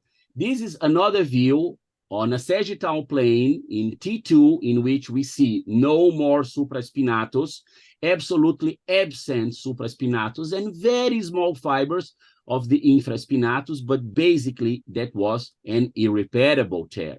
And this is something extremely important for the decision-making process. What about the subscap? So she had, yes, a big tear of the subscap, about 2.5, maybe 3 centimeters on axial view in T2. This is a very large tear of the subscapularis, and this is extremely important in the decision-making processes. So that case was a very good case for a reverse prosthesis, very good indication, irreparable rotator cuff tear, pseudo-paralytical shoulder, but we don't have it in my public hospital. She was only 60, and that was a very interesting indication for a latissimus dorsi transfer, which is a very beautiful surgery, which can lead to outstanding results. I'm going to show you in 10 minutes when it's well done surgically and with good indication and with good rehabilitation. So I love this author of Germany, which is Dr. Peter Habenmeyer, one of the biggest experiences in planet Earth on latissimus dorsi transfer for the management of massive tears of the posterior superior rotator cuff tear. And his criteria, which are accepted all around the world, are these. So this is a very important slide. Who is the good candidate for a latissimus dorsi transfer? Is the patient which is in good shape around 60, 65, 62, 64. He's elder, he's a geriatric outpatient, but he's in the around 60, 62, 66, or 59, things like that, with a good deltoid, with no glenohumeral arthritis, and with no anterosuperior scape. A very good patient who wants to collaborate to rehabilitation and with a good scap. On the contrary, who is the bad patient? Who is the poor candidate? A patient which is older than 65, with a bad deltoid, with a compromised deltoid, a patient with glenohumeral arthritis, a patient with anterosuperior scape, a patient that's not going to be collaborative in rehabilitation, and a patient with a bad subscap. This is one of the most important slides of the presentation. Who is the good indication? Who is the bad indication? And having this criteria, let's check the patient. She was in good fit. She was 60. She had a good deltoid, only one arthroscopy before, no glenohumeral arthritis in the X-ray, some anterosuperior scape on the MRI, but not in the X-ray, very collaborative, and she had a bad subscap that we will try to repair. Not the ideal candidate, but a very good candidate. So we did a latissimus dorsi transfer with a classical double incision, one below the axilla and a second anterolateral approach. This is a big surgery. We are seeing my index finger of my left hand with the latissimus dorsi muscle. The patient is in lateral decubitus position. Here we are seeing a tremendously beautiful photo in which we are seeing the insertion of the latissimus dorsum on the humerus and teres major below. That is just before I detach the tendon of the humerus to make the latissimus dorsi transfer. This is a beautiful photo of the lat dorsi tendon ready for transposition. And here we can see the photo of the book. So this is the photo of the book. This is my photo, very beautiful photo, Bharat Sundar photo hai. And we can see that this procedure is really reproducible. So we fixed the tendon on the posterior lateral aspect of the humeral head with transosseous sutures. This is a 6-second video showing the surgery, showing the fixation of latissimus dorsi tendon on the second incision on the humeral head, on the posterolateral aspect of the humeral head. So the rehabilitation must be very, very well done. It takes 9 months of rehabilitation with outstanding results. I'm going to show you in 2 minutes. The patient must use an abduction sling for about 4 to 5 weeks. We start physio about 3 weeks. How to conduct the rehabilitation. I have everything documented, but I'm going to show you the end part. So this is the patient after 20 weeks of surgery. So the latissimus dorsi is starting to work with some difficulty yet. The patient did 9 months of rehabilitation. The latissimus dorsi is starting to work as a shoulder elevation. This is extremely beautiful. The patient did very dedicated physiotherapy with a very dedicated physiotherapist. See that we are recruiting all of the muscle fibers of the latissimus dorsi with different exercises. And now with a stick and with the other shoulder, the patient is stimulating the latissimus dorsi to work as a shoulder elevator. When we came to 27 weeks, 7 months of rehabilitation, she had 0 external rotation before surgery, 0. See the outstanding external rotation that she's doing because of latissimus dorsi. And now we are doing, with all the limitations we have, a simulation of the concept of rehabilitation biofeedback with stimulation, with electrical stimulation of all of the muscle fibers of the latissimus dorsi. The physiotherapist was very creative with a lot of different exercises. We are stimulation latissimus dorsi in different exercises, and now we are doing proprioception, a very dedicated patient and a very dedicated physiotherapist with electrostimulation, beautiful rehabilitation work. Now we are 8 months post-op, biceps, triceps, different exercises to stimulate every muscle fiber of latissimus dorsi. Very, very dedication patient. And now this is extremely beautiful. She has a new shoulder again. She has elevation due to latissimus dorsi transfer. And we are doing, of course, scapular enhancement to enhance scapular symmetry. And this is plyometry for neuromuscular recruitation, a very final part of rehabilitation. This patient was one of the most dedication patients for rehabilitation I have seen in my life. So, well, my friends, how was this patient who was in misery before surgery 10 months after? This is an MRI that we did 10 months after. Of course, we still had anterosuperior scape still, and that is expected by literature. But here we are seeing the lat dorsi tendon on an axial view fully healed in the posterior superior part of the humeral head. Here we are seeing that this is important, gentlemen. I could not fix the subscap, so the subscap was not repaired. This is important. And this is a very beautiful image on an axial plane, 10 months post-op, of the lat dorsi belly. This is the lat dorsi tendon healed. And now I'm going to show you something very artistical. This is pure art.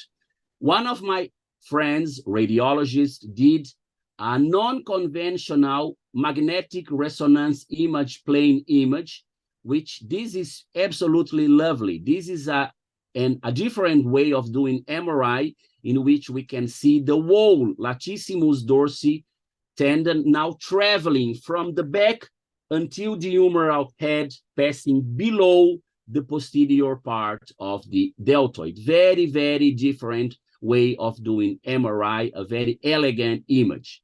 But what matters is the clinical picture. How was the patient 10 months before? I'm finishing 2 minutes, okay?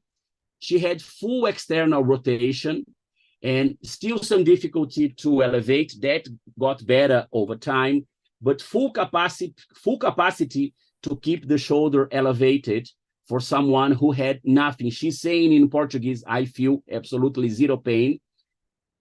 She had external rotation with some abduction. This is described in literature, and this is very interesting. She had internal rotation in spite of the absence of the subscapularis, which is difficult to explain, maybe because of pec major, but here we are seeing the incisions, and the patient was extremely happy.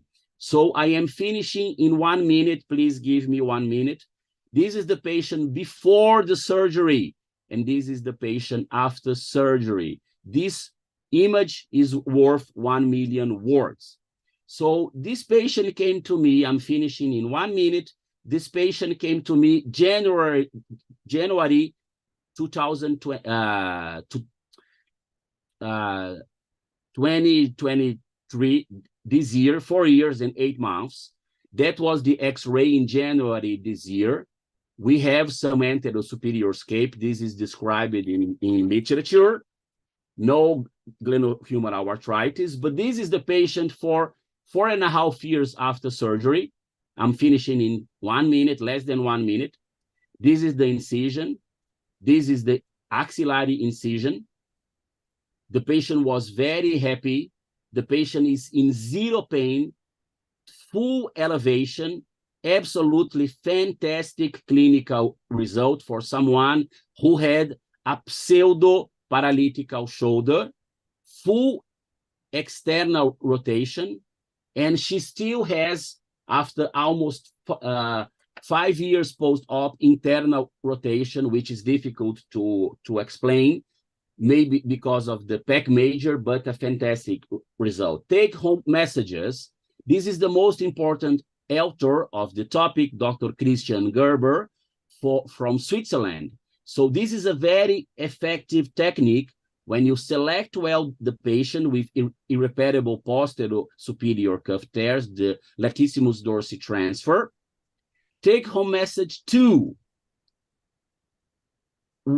Once it becomes functional, it lasts for more than 10 years. So this is something very interesting when we don't want to do a reverse prosthesis.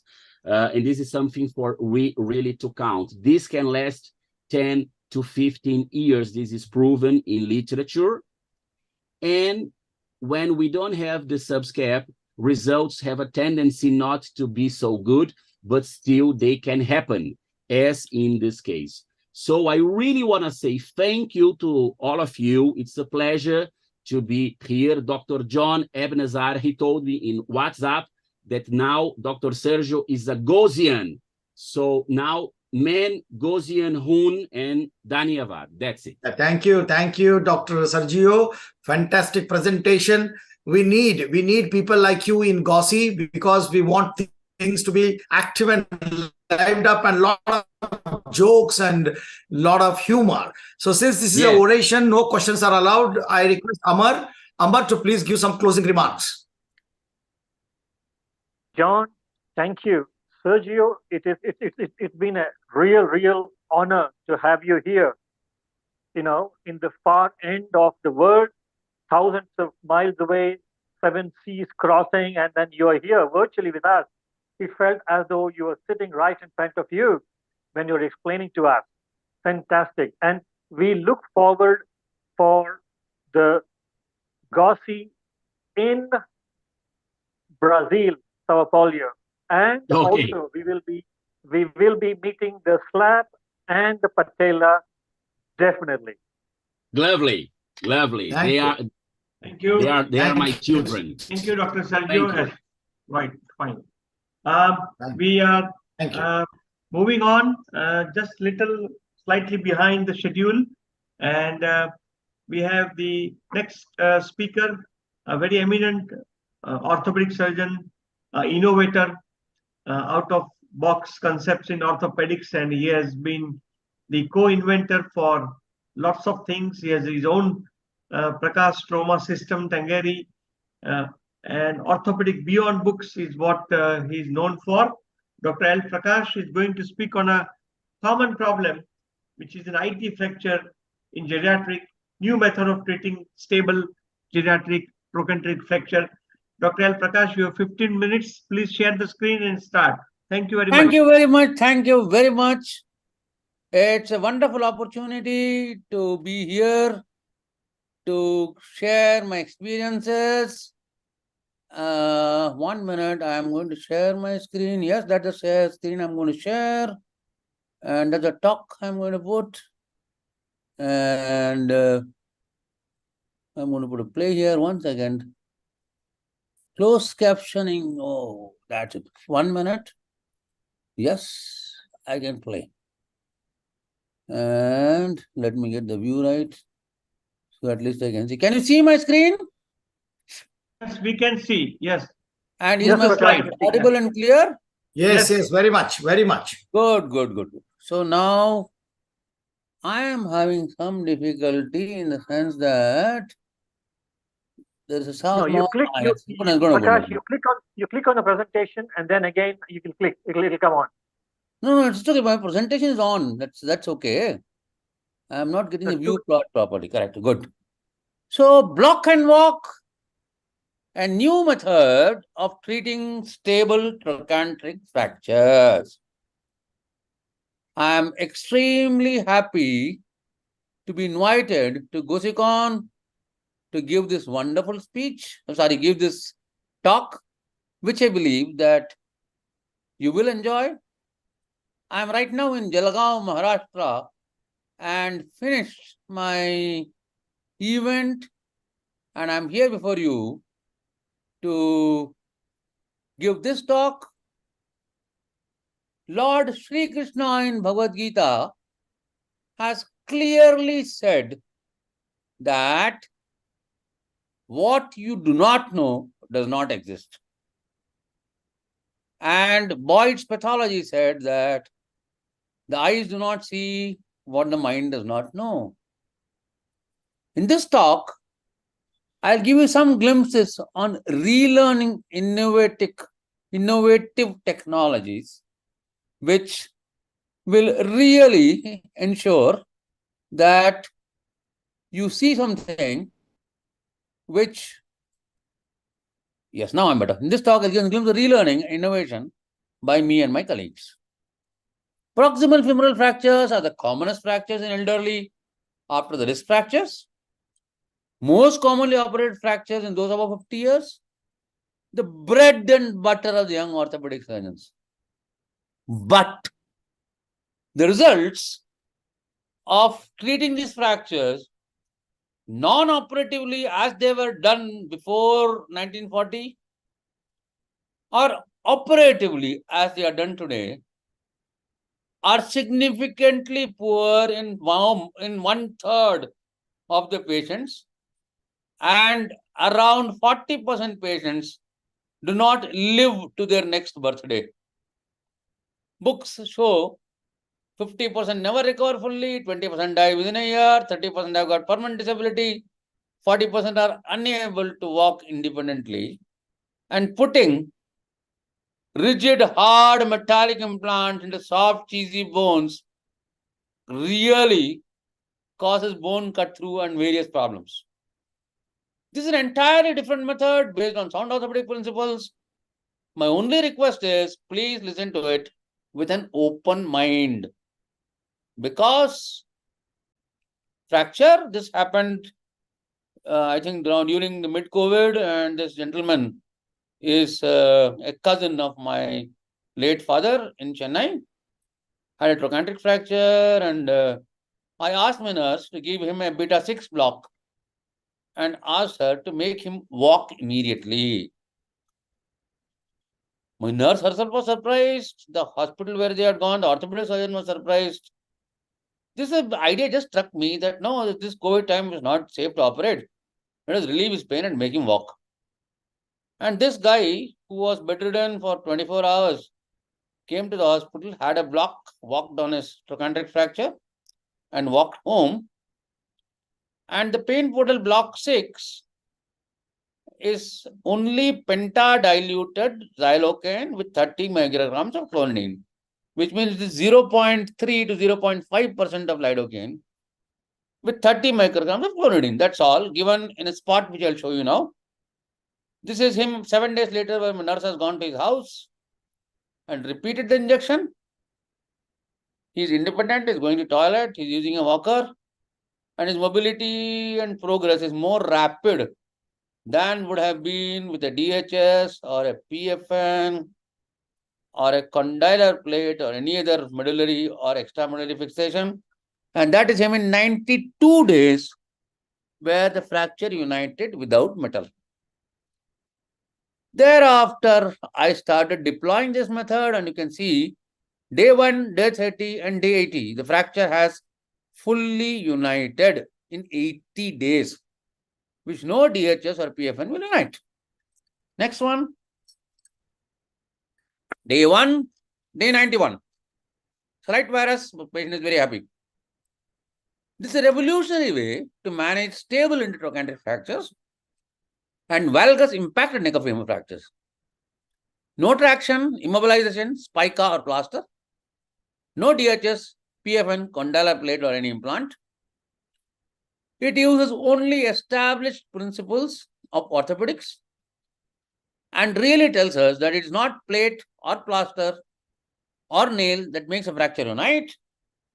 It is function that makes a fracture unite. Normally, the problems of trochanteric fractures, severe pain leading to immobility, horizontal crucifixion, traction is not tolerated, surgery is also not tolerated, if pica is irksome. So all these methods have problems. What if there is a solution if we are able to make the patient with a stable IT fracture walk from hour 1? Won't the fracture unite based on biological principles? Many factors came about. The pain portal blocks were discovered. The book was written. COVID-19 had made surgeries difficult during that time. Dr. Divakar and myself spent endless hours on Zoom calls discussing the biomechanical issues. I personally myself injected my body in 300 to 400 spots with diluted xylocaine using a insulin syringe, and eventually found that yes, there are certain spots where very dilute xylocaine injected produces dramatic effects on neighboring joints. This is indeed a very surprising feeling for me. Made me really wonder what is happening. And then we realized it was adductor spasm, which is the principal cause of causing varus malunion in non-operatively treated IT fractures. And once you gave a block, adductor spasm was relieved, patient started walking, the varus becomes a valgus. Pain portal blocks are revolutionary new game changers in orthopedics and pain management. Initially described for disc and neurological issues, these blocks are turning out to be very useful in trauma and may soon become game changers in many situations. The spot is adjacent to the femoral nerve in the inguinal region. It is about 1 finger breadth or about 2 centimeters away from the neurovascular bundle. Subfacial, and the depth is subfacial, the volume is 3 to 4 ml. And this portal is used as the sole pain management modality in the revolutionary block and walk method, which is the subject of this particular talk. It's another short video of 2 minutes or 3 minutes. The gentleman in the video is my brother-in-law. This lady had just freshly come to the hospital with a trochanteric fracture. He sent me an X-ray and asked me to come and said that I've admitted her. You can plan a surgery tomorrow. She's medically fit. I was writing a book. I had no time to go to the hospital to operate. I told him that just mix water for injection, xylocaine, clonidine, palpate the neurovascular bundle, go lateral to it, inject and make her walk. The person who's giving the injection is my sister's husband, who's in MD medicine. And with the limited orthopedic knowledge, he said that how will such a patient ever walk on an injection? I say, no, give her 6 ml of volume in a very dilute injection and make a detailed video so that I can use it later for teaching purposes. There she is immediately after the injection. She already had a bypass surgery. You can see the scar marks, and there she is walking. This patient walked home and the nurse went to their place to give her repeat blocks. And I think one of her x-rays I put there earlier to show you that she had united in 89 days or less. So you can see that by 20th minute of injecting, the pain-free patient is able to walk independently, loading the leg. And this re-emphasizes Sarmiento's principle that it is compression, distraction, compression in a telescopic micromotion in a fracture that is the cause of union. Neither a DHS nor a PFN ever causes a fracture to unite. The fracture unites by function. So, irrespective of the method of management, if you are making the patient functional, the fracture unites. If you delay function, it will delay in union. This patient is one of my very early cases, so I had to keep her in the hospital for 3 days. Normally, I just treat them on OP basis, inject, walk, and send them home, and send my hospital nurse or assistant or male nursing attendant to give injections to the patient. One more example, day 1, day 30, day 80. This particular patient. Another example. Another example. See, day 1 and day 91. Day 1 and day 100. Day 1 and day 91. Day 11 and day 100. Day 13 and day 96. This one, you can see, is an unstable fracture. He united with about 1.5 inches shortening. But still, at about 90 days, he's so happy that he avoided surgery. Another case, treated non-operatively. No traction, no bed rest, walking from day 1. Ideal indications are stable intertrochanteric fractures and valgus impacted subcapital neck of femurs. So what are the take-home messages? Orthopedic scientists have been blinded with metal and radiographs, and in the last 50 years, efforts have only been made to improve the implants or improve the surgical technique. They have never thought about or spent time on non-operative methods. And the non-operative methods of the past in the form of skeletal traction or skin traction or bar and boot or keeping the patient on bed for such a long time would only produce bed sores. If you look at the internet, you are having 845,000 results for surgical management of injuries and less than 80,000 results for non-operative treatment of fractures. At least my art of conservative treatment, when you type conservative treatment of fractures, my video comes first in Google on one of the patients which I have treated. So I think I should be making efforts to do conservatism. Pain portal block is a revolutionary new method in selected fractures. Try the procedure exactly as described with an open mind. Many surgeons who have tried this have called me saying, wow, what is happening? How is it really possible to make a trochanteric fracture walk? You try it in your next case and you'll know the difference. So, in such a fracture, this was sent to me this morning. While I'm in Maharashtra, somebody sent me this. Patient was made to walk, and there she is. She doesn't want a surgery, and she's walking. So this is a reproducible method in every hand. And if the patient is willing for 1.5 to 2 inches of shortening, even unstable fractures can be blocked and walked. We have a few academic groups for out-of-the-box orthopedics and teaching orthopedics beyond books. If you're interested, you can please join me. Whenever I have attended conferences, I always end 1.5 minutes before time, because If anybody wants to ask questions, I am there to answer the questions. So if we have any questions on my talk, it will be a pleasure to answer you all. Thank you, Dr. L. Prakash. I think very innovative method you have shown. As you have rightly said, keep your mind open because it looks a little scary to us, but you have shown the results there. So naturally, we need to think on that. One question: are you concerned about the rotational deformity after the union? There is 15 degrees external rotation, but the patient is already explained. The zero risk of surgery, you will have a shortening and you have rotation. This paper has now been published in Hip International, which is one of the most prestigious journals in hips. They were so skeptic that they wanted the x-rays of 100 consecutive patients treated by this method, pre, mid, and post.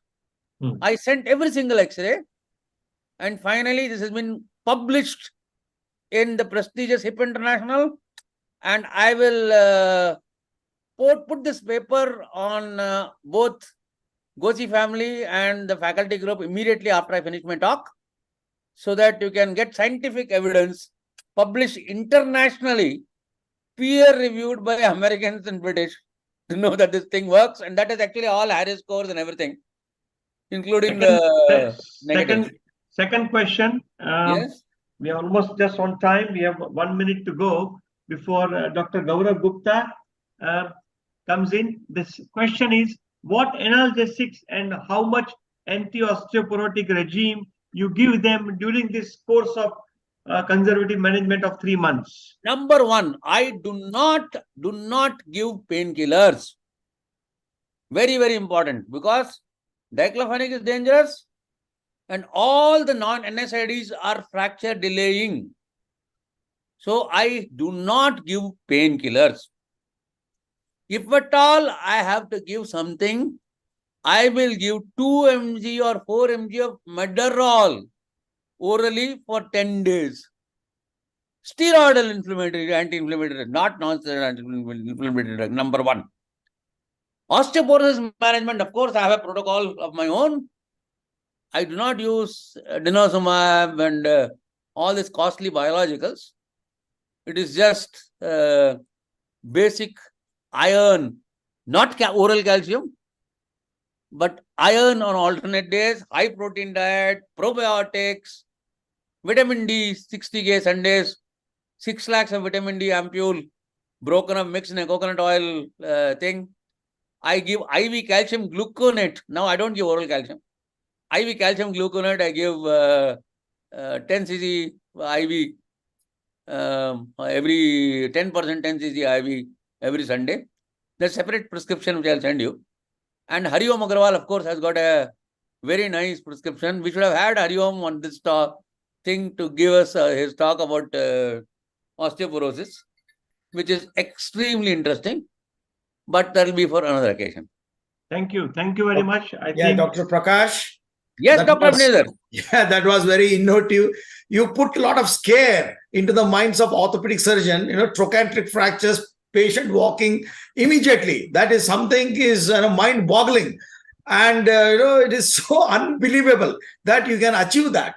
And that Sarmiento principle, what you're talking about, is totally forgotten by we orthopedic surgeons. And we operate even undisplaced fractures, incomplete fractures, we operate. So this is something very, very courageous, bold, way of... but more patient-friendly. Patient-friendly, cost-effective, and life-saving. I don't know whether orthopedic surgeons will be now out of job. Okay. Anyway, fantastic. And your osteoporosis management has a different protocol. I never heard anybody giving iron, that to calcium gluconate IV. Oh, this I've not heard. Our osteoporosis expert Amarnath is there. They give all teriparatides, denosumab. No, oral calcium is hopeless. That is hyped up by the companies. Okay. Teriparatide and denosumab, both I have studied extensively pharmacologically. and I have understood that they are highly promoted, very, very expensive osteoporosis therapy, which may not essentially benefit the patient eventually. Bisphosphonates should not be used in osteoporosis because it makes the bone brittle. It only treats the excess.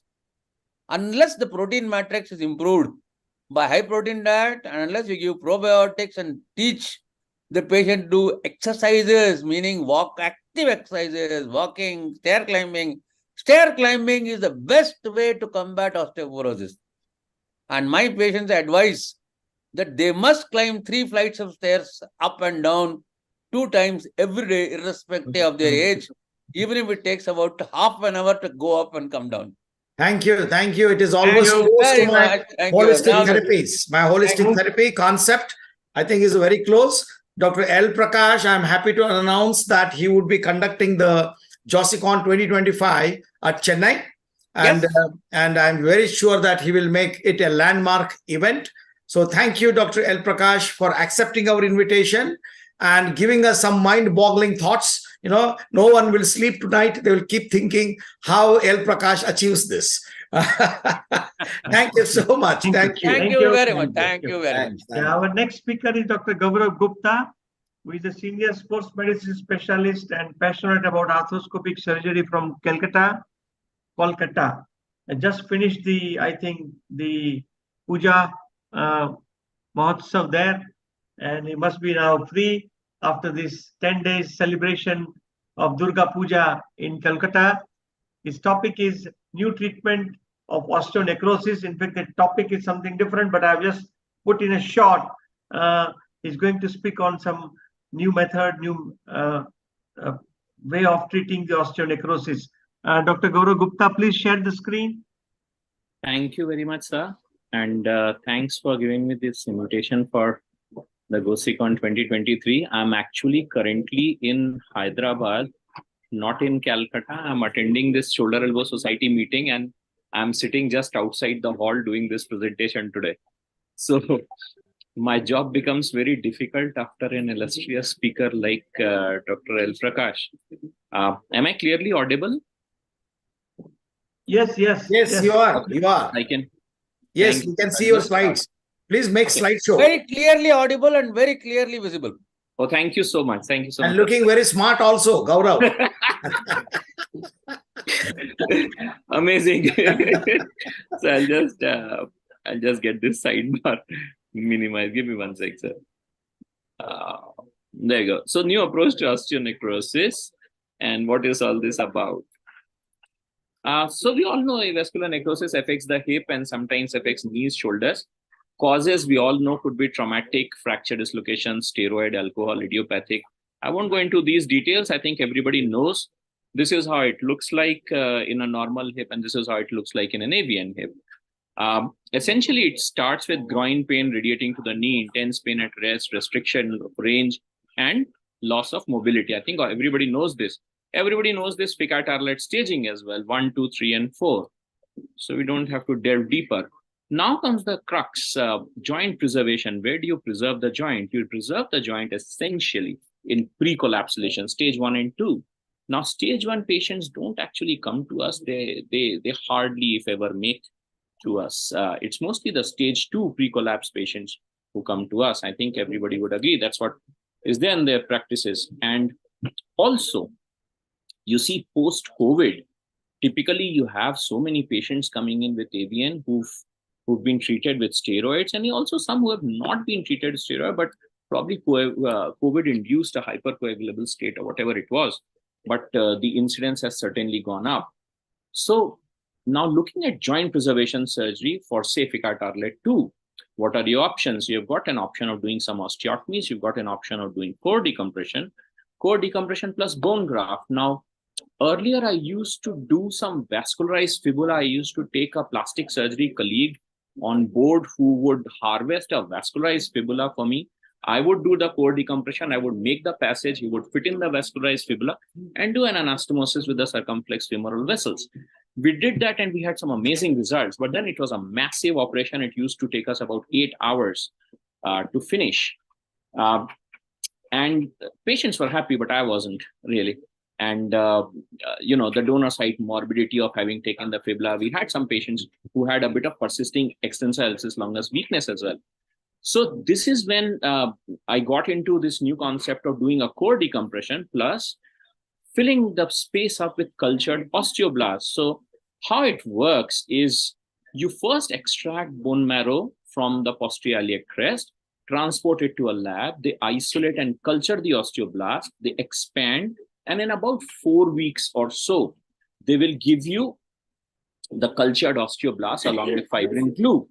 And then you do your core decompression and you implant it inside. That's what we've been doing. So step 1 is bone marrow biopsy and sent to lab for culture.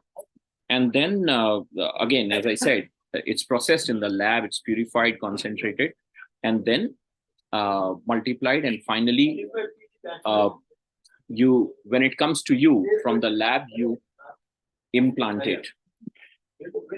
And the step 2 is the implantation part. You do the core decompression and installation of these autologous live culture osteoblasts. I'm primarily an arthroscopy sports surgeon, so I decided to introduce the arthroscopic technique for doing this. So this is the setup that we started using, and this is the left hip, of course, and the C-arm is in place, but I've also got my arthroscope fitted into the tunnel, and I'll just show you the advantage. So what we do is we fire this guide wire percutaneous.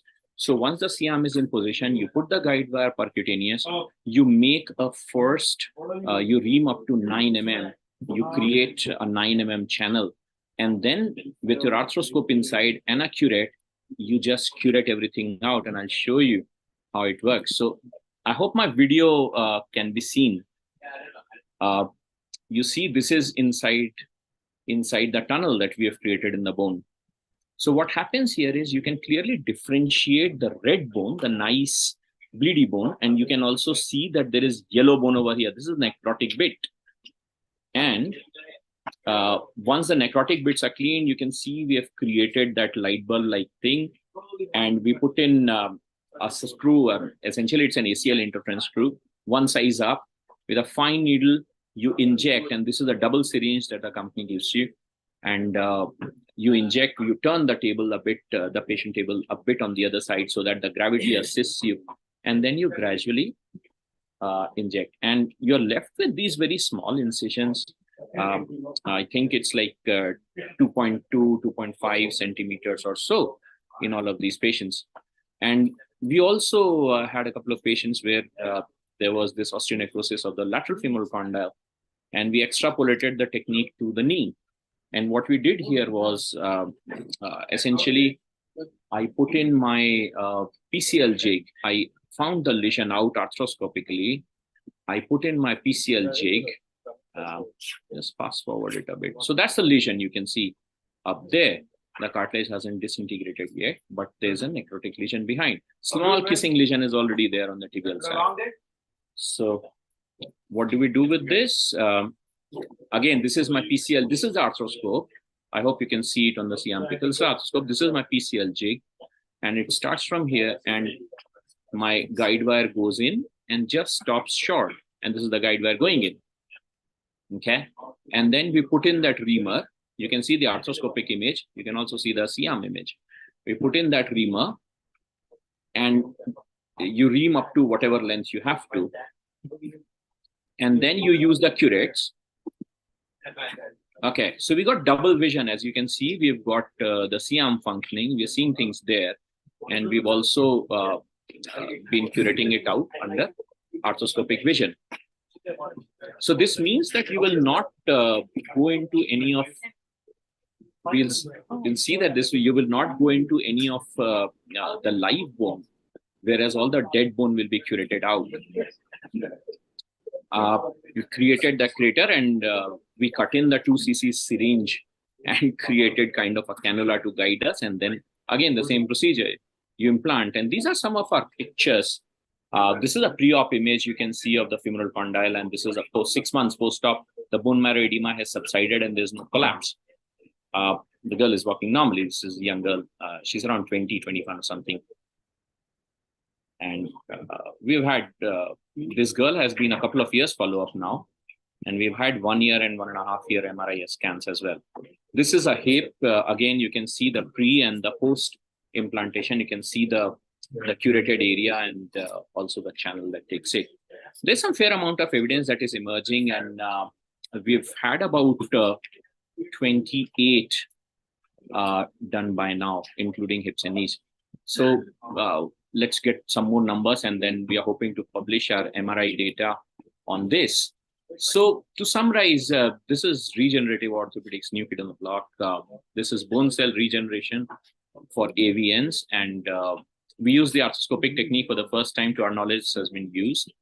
And we've got very good early encouraging results. We started this in the early days of COVID sometime in 2020. So our first patient is more than 3 years now and still holding good. Thank you very much. I'll stop my slide share. Yeah. Well, in time, we have few minutes to have some questions from Dr. Jha and Dr. Amarnath. But before that, I have a couple of questions. What is the transport media from the lab to the OT? Does it come in a cold chain? So they maintain a cold chain, sir. What happens is that the day we do the bone marrow aspirate, I collect the bone marrow aspirate. They have sent a person in the theater who's standing, in the theater. They give us these vials in which we have to put in the bone marrow aspirate, and the guy puts it in his box, and they take it via flight to their lab. I think the lab is in Lonavala, so they take it there. And once they are bringing it back, again, the company guys have to make sure that the cold chain is maintained. And for that, what we do is essentially we are told of a particular date. So we have to get the date right. About a week after collecting the samples, we are given a date by the lab as to when we should be able to plan surgery. And we could do it like 1 day prior or 1 day after, and their cold chain would be maintained still. There's another option. They have this option of doing a cryopreserve, but for that you have to inform them a bit earlier. So after culturing, they'll cryopreserve your thing, and I think they keep it at -72 or whatever they were telling. So they cryopreserve it. They charge a small fee, cryopreserve, and then you can implant it later. There was a guy in which I did a chondrocyte implantation, and in the first surgery, I'd done an ACL with a meniscus repair, and he had a big cartilage defect. I'd taken cartilage samples that day, and then I wanted him to have the implantation, the chondrocyte implantation at 3 months. So they did a cryopreserve for a couple of months and then brought it back in. So that's how it works. Quickly, the cost. Cost can be prohibitive sometimes. It is currently around 1.6 or something, but I think they started with 2, now it's 1.6, and with more people joining in, I think the cost will go down. Quick comment from Dr. Jha, and then we can move forward, please, Dr. Jha. Right. So very good presentation, but initially you said earlier you were putting in the fibular graft. So result-wise, how much better this procedure has proved out to be? So far, I have had, I'm following these up with MRI scans. I'll tell you something, clinical as well as radiological. The current data that I have is pretty much everybody has got pain relief, barring a couple of patients. Barring 2, everyone has had pain relief. And these are essentially hips, very few knees. So they have all had pain relief. Now, getting 1 year follow-up MRI scans, so far, whatever we have seen in some patients, we have seen that the disease is still there at 1 year. The bone marrow edema is still there, but it has not progressed. But in a vast majority, I would put it probably at 80% of whatever we have seen so far, the bone marrow edema has resolved. The lesion has not progressed in any of these so far, touch wood, but the bone marrow edema has resolved at 1 year. And in some, the bone marrow edema has persisted. And we have had patients with bilateral hips where on one side, for whatever strange reason, on one side, the bone marrow is complete, the bone marrow edema is completely resolved at 1 year. And on the other side, it is still persisting. So we'll follow them up, I think, at 2 year MRI scan as well. So that is where we are at. And Yeah. you I will Question, think Doctor. Yeah. you a will quick sell it. comment. I think we have just limited time. Dr. Amarnath, just one quick comment, and then we need to No, move I forward. have a question. I have a question to Dr. Gaurav. Yes, sir. One procedure is enough, or you would like to repeat it after a year or so? Never done it. Never done it. So one shot. Yeah. It's one Yeah. shot. So Yeah. once the patient comes in as a daycare for bone marrow aspiration, I tried in my early days with one patient being awake, and it's a hassle. I tried with a local anesthesia and with an awake patient, but then I stopped. Thereafter, every patient has come into the theater as a daycare case, and we put in the Shyam, get the exact spot on the on the posterior iliac crest, and pick up our bone marrow from there. Make sure that we have got very good quality sample, and that's important, because otherwise after 1 week the lab will call you and they will tell you, oh sir, the sample is not fine, you have to do it again. And that is what I don't want. So put the patient in a bit of anesthesia for maybe 5 minutes, do your job, send them home the same day, and the next time they come after a month for the proper operation, I mean the proper surgical thing. Thank you.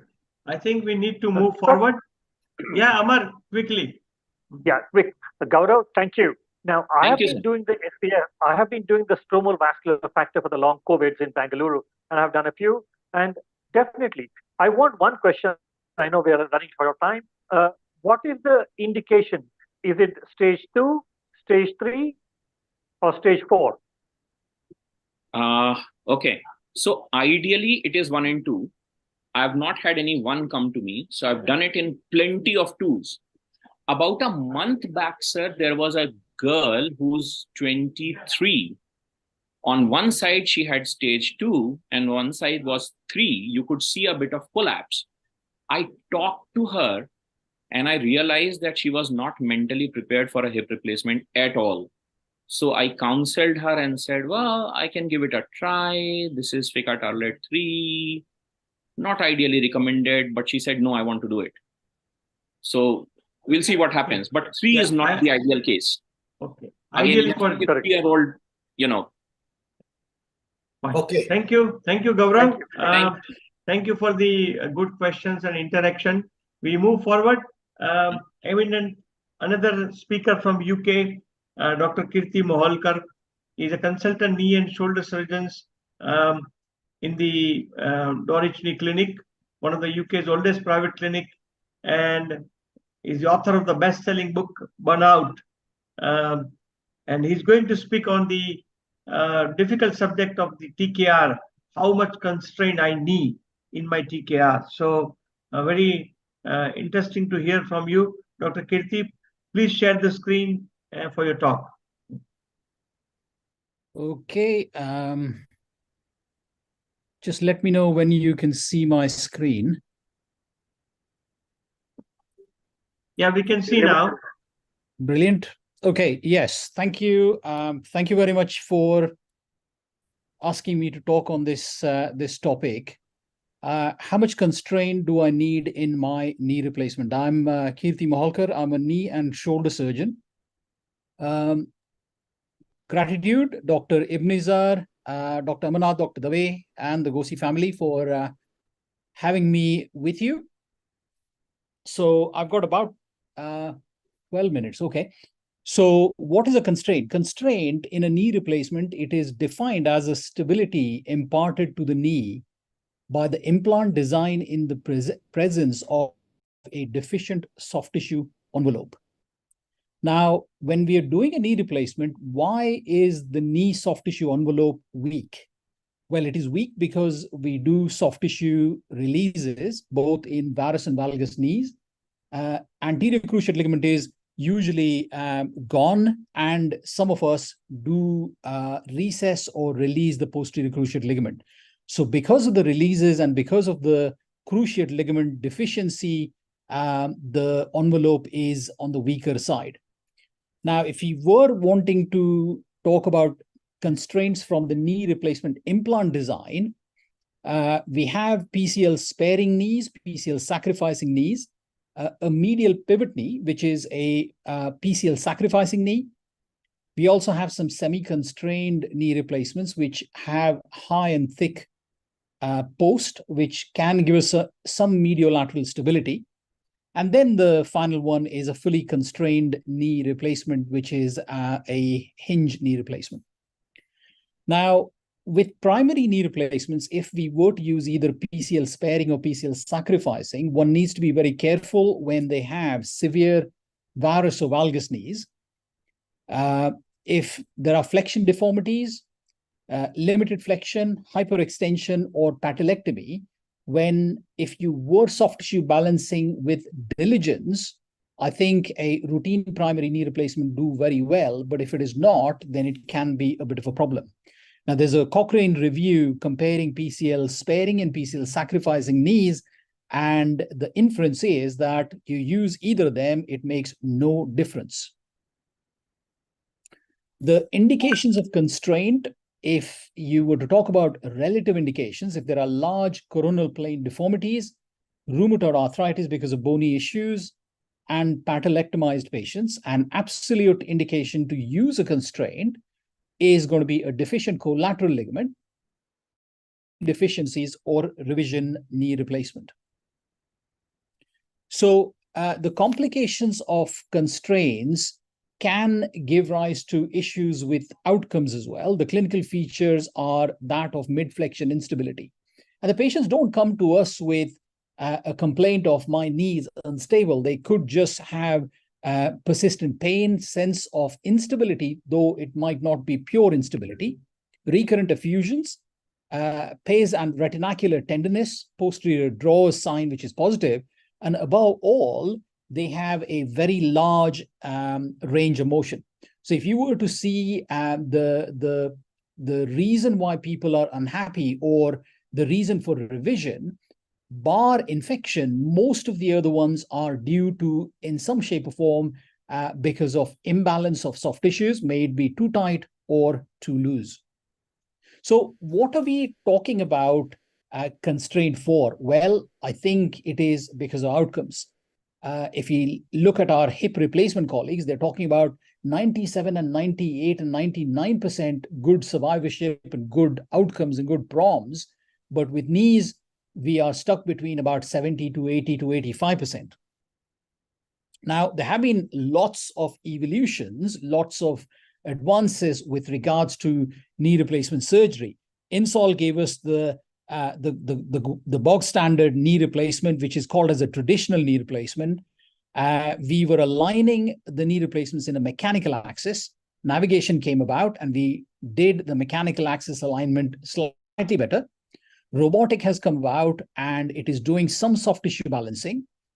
There have been nuances with kinematic alignment, restricted kinematic alignment, unrestricted kinematic alignment, functional alignment, and then a new kid around the block is inverse restricted kinematic alignment.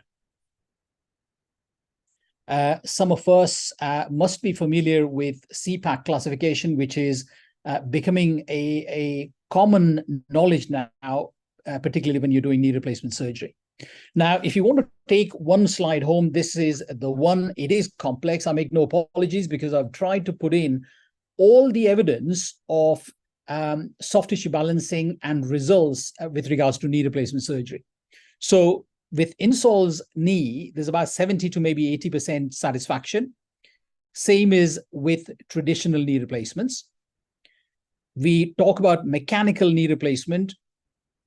There is no change in outcomes. It's about 70 to 80 to 85%. Navigation and then robotic surgery. There was one paper which said there was possible some benefit, but there was a more recent study in 2023 which says robotic surgery does not produce any functional betterment as far as outcomes are concerned. Kinematic alignment, the early results, there is no change. Restricted and unrestricted functional alignment, at this point in time, there is no clear evidence available. And then again, with inverse restricted kinematic alignment, early results show that this could be a good way to go about it. But again, there are no clear randomized studies available. which we can quote and talk about. So in hope we live with regards to improving the knee replacement outcomes. So in addition to the techniques we've talked about, people are thinking about replacing or not replacing patella, using a tourniquet or not using a tourniquet, rehabilitation, customized implants, patient-specific jigs, obese patients, and whether to do a knee replacement while they were obese and try to reduce their obesity if that was possible, minimal invasive surgery, and then psychological manipulation with regards to some antidepressants while patients are having knee replacement. So is constraint a good enough factor to be equated to outcomes? Well, I think yes. Balancing is quite important. Rehabilitation is definitely important, but in addition to balancing and rehab, the native alignment of the patient needs to be looked at. The topic that I was asked to talk about was how much constraint do I need in my knee replacement? Well, I would say no, I don't need a constraint at all in addition to a primary knee replacement surgery. I use a medial pivot knee. It comes with strict, and I would say strict, restricted soft tissue balancing with functional alignment. And if you want to ask about what functional alignment of a knee replacement refers to, it is to achieve optimal positioning of the implant along with alignment to ensure that the replaced knee joint functions properly and provides the best possible outcome for the patient. So my philosophy right back since 2005 has been to do a hybrid balancing technique, which is a gap balancing and measured resection fusion, if you like. I've done over about 2,000 medial pivot knee replacements with 4 failures in about 18 years due to aseptic loosening. After the 4 failures were about 17 years survivorship. 1 failed in the first year because of trauma, and there was MCL injury, because of which she had to be revised to a hinged knee. There were 5 infections. And in the roundabout 2,000 knee replacements I've used, I've only used 7 constrained knees. Now, these are independently collected data from the British Joint Registry, and the PROMS data is available, which I will share in a second. So as I said, I use a joint which is called as a medial pivot knee. It functions with the medial side of the joint acting as a ball and socket joint, whereas the lateral one acts as a flat on flat. So my ligament balancing principles, I do it to achieve functional range of motion. And I would say functional range of motion is 0 to about 120. I balance the flexion and extension gap. And the principle here is that I don't want the medial side to be tight, and I do not want the lateral side to be tight at all. It needs to be slightly lax. I do not go for a rectangular flexion and extension gap. The natural knee does not have a flexion and extension rectangular gap either. The lateral side is about 3 to 4 millimeter laxer as compared to the medial side. The well-tracking patella is important.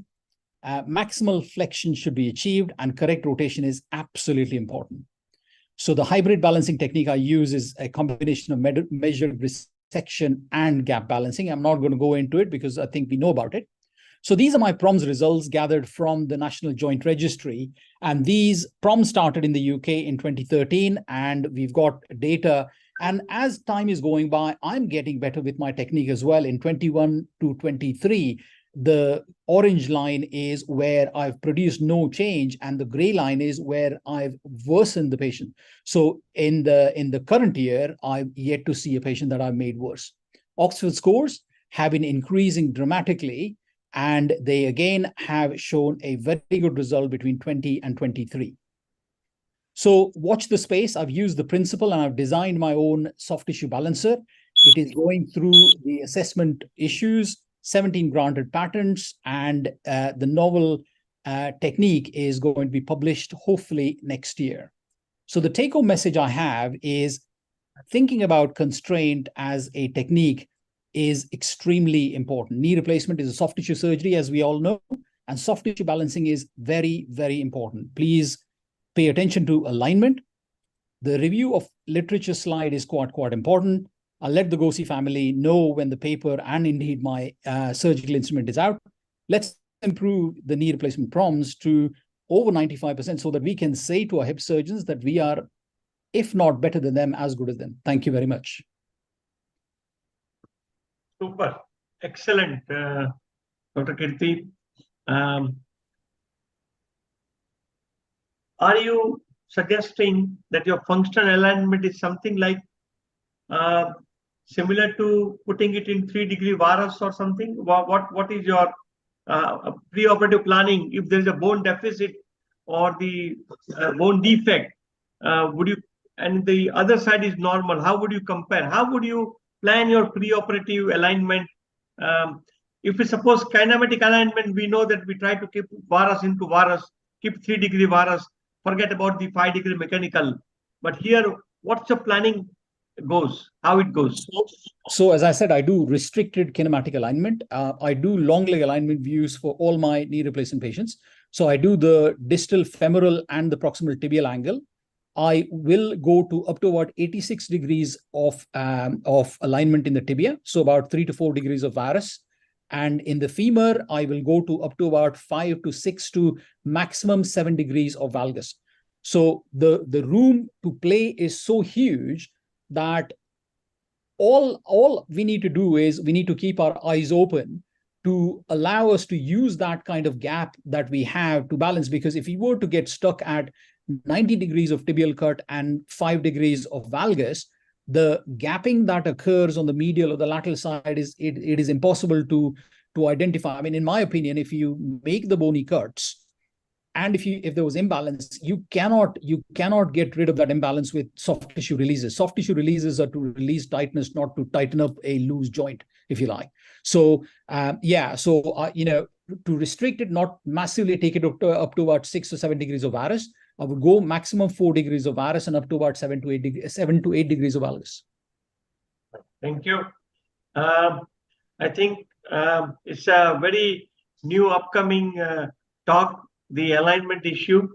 As you rightly said, people have been going towards the kinematic or a functional or reverse kinematic or restricted kinematic. It's upcoming things, and with the robotic surgery coming up, I think it's the new thing in the TKR. Thank you very much for a very nice presentation. We move on, and Dr. Karne, who is the very active member of the IOA in various committees, the past secretary of the MOA, West Zone Orthopedic Association, senior surgeon. He's also been very busy with this Maharashtra Orthopedic Association meeting. We had quite few faculties, they were busy there. And he's going to talk on is joint replacement a solution for every knee arthritis. Let's hear from him. Dr. Karne, you can share your slide. We are almost on time. We have 2 more talks, and we hope to finish at 7:30 as scheduled. Dr. Karne, please. Yeah. Good evening, everybody. And I thank Geriatric Orthopedic Society of India for giving me the opportunity to have an interaction with you. I thank Professor Dr. Padmashree, Dr. Ebnezar, who has introduced me to the GOSI family, and it's really great experience to be with the family. Well, now we are going to the other side of the world. You can say that from highly constant, the knee replacements. Now we are going for most of the patient in India. What they require is whether we can avoid the knee replacement and whether there is something else we can offer to them. So, is the TKR only solution for the knee arthritis, or can we try for any other alternatives? Well, the disclosure that generally orthos who do criticize the abuse of the total knee replacements are either the one who cannot do it, but I'm a joint replacement surgeon for more than 28 years, and rather I do revision knees also. So I don't have any prejudice, grudge, or the phobia for the replacement that I want to clear first. I'm in orthopedics practice for more than 39 years, and I have found that many unnecessary or the too early primary replacements are done. Rather, it is a craze of the replacement every year, especially after the robotic one. But I want to emphasize that I'm not against the replacement procedure as such, but I'm against that rampant and excessive abuse of the replacement, especially in the corporate hospitals and the medical colleges. What I feel it is a last resort when all other modalities have failed to give the pain relief to the patient or at least should be able to walk some 3 to 5 kilometer distance without a pain. That is one indication. When the patient cannot walk more than 500 meters or 1 kilometer, then I go for the replacement. Basically, I won't go into much details of this, that primarily it is a natural process, primarily, and it is quite common in the Indian habits with the floor sitting culture, and other joints also having the same problem. My main talk is how to deal with the day-to-day OPD orthopedics practice, but not to talk on replacement or other surgical options. So what is the expectation of the elderly people? They know that nobody is immortal, but they don't want to be disabled and dependent in the pain. They want just a happy, peaceful, and healthy and painless life. So what we can do, that we can help the natural tissues, as it is a natural course. We have to keep the natural tissues healthier for a longer time and try to postpone or avoid surgery as much as possible, which holds true for not only the knees, spines, and other joints also. So is there any other solution on which we can go? First, one has to accept that one cannot avoid or the stop wear out. There is nothing like incidence of the osteoarthritis. Everybody is going to get it. But what we can do is that we can delay the degeneration. I have got my own regimen for avoiding postponing of the knee replacement, for which is going for almost 3 decades. So what we feel that we have to maintain the healthy knee, and we have to make all the efforts to increase the life of the natural knee. So first thing is, what patient wants is the pain relief, but what we have to see that whether there is any other further wear or the speed of the wear we can reduce. It's just like repair and the maintenance of any machine which gets worn out. So every time we just don't go on changing the machine. We try to repair the machine first, but what is important is, as machine is getting old, the maintenance of the machine is very, very, very important. And that we do the 2 things. First, we repair the machine and the patient comes to our OPD, and then we tell them how to maintain that. So it is not a one-time treatment, or we can just give one injection or do something, and then patient will feel forever. It is not like a one-time. It is a ongoing process, like the diabetes mellitus, hypertension, IHD, and all other things. That if you reduce the blood sugar, doesn't mean that diabetes is cured. The patient has to see that his sugar remains maintained. That is the basic principle of my management. So nature does give warnings initial phase till the patient comes to us. The treatment of the management starts with the recognition of early symptoms. Rather, I give my talks to the most of the societies that the knee management starts after we have 14 women and 15 men, because according to age, there is an increase in the wear out, and this particular speed of the wear out, it differs from individual to individual, and this we don't consider. We consider all human in the same one, but we have found in practice that there are certain people who are more prone for this thing, and we call it the constitution or the prakriti of the patient. And so Vamavad prakriti of the patient are the one who get all the things a little early, even though all our lab investigations are negative. But this is rather most of the patients which we find in our OPD are unless or otherwise, or we can say cold OPD, they're unless or otherwise they are of the Vat prakriti or the constitution. So there are different stages which I have done. The first treatment or the first warning sign is patient is having difficulty in doing the certain movements, and then after that the patient gets stiffness, and then the movements become painful later on. Initially it's the difficulty and stiffness, then all other things. When the patient comes for OPD, it's either swelling and the pain, continuous pain, or the deformities. So we'll see all these red flags which the nature is already warning to give a warning to us. Now take care of your knees. The machine is getting a noise now, a little bit sound has changed in the machine. Take care at that time to increase the life of your natural knee. So where a patient gets difficulty in the Indian conditions, it is the while squatting patient gets the first difficulty. Then patient feels later on patient feels pain on the getting up from the sitting position, but then he feels better after walking some distance, and then the patient feels that okay, my knee pain has gone now. He doesn't pay much attention. Later on, it starts with a prolonged sitting, and when he gets up, at that time he gets the pain. The next is the after difficulty. There is no pain up till now. Then is the stiffness, and which patient, especially the morning stiffness, which is there, and which the patients feel relieved by the movements, and especially of the hot bath. Here are the things is that our people, they told the patient to take cold compresses. Cold compresses only for the injury or the post-op status, but for all these degenerative condition, it is the heating which is more important. With the cold, we are giving NSAIDs to the patient, and patient gets the cold compresses, and the pain increases more. I'll just have the next slide on that. So these stiffness exacerbates, especially on heights, climbing, or on the heights or the descending one. Initially, they require support, but then they carry on. And they can perform same movements easily after mobilizing exercise, which is the main crux of my treatment. And afterwards, now the pain develops. The pain comes little late. Till the pain, when the patient's pain develops, the patient is already has become his knees on the downhill. And later on, it results in reduced walking and increase in the pain severity, as I told, that it is initially in the squatting, then prolonged sitting. All these above grades, it starts there. These are the ringing bell where the treatment starts. Now I'll just give one sentence about Vat Prakriti, which our science doesn't recognize, that everybody has got this constitution. You cannot change this constitution. I myself am a patient of this Vat Prakriti. So one has to accept the reality that you can't cure it. So there is more stiffness and the pain than the other patients with changes in the weather, especially cold climate and rainy weather. And second, in the sleeping or prolonged sitting under the fan or AC. These are the patients who actually require the ventilation, but we keep the windows cold, room door closed, and he feels suffocation and he uses the fan or the AC, and in the morning patient gets more stiffness. So then another is standing on the cold floor for a longer time. The main thing nature is telling you that once you take a hot bath, if you're relieved, that itself means that the heating is required for that.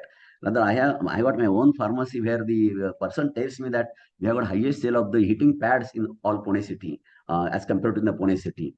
Now, heating is very important. As I told you, patient when goes for the traveling in the cold climate or the rainy weather or in the home also, I said you do that heating at least in the morning and the evening.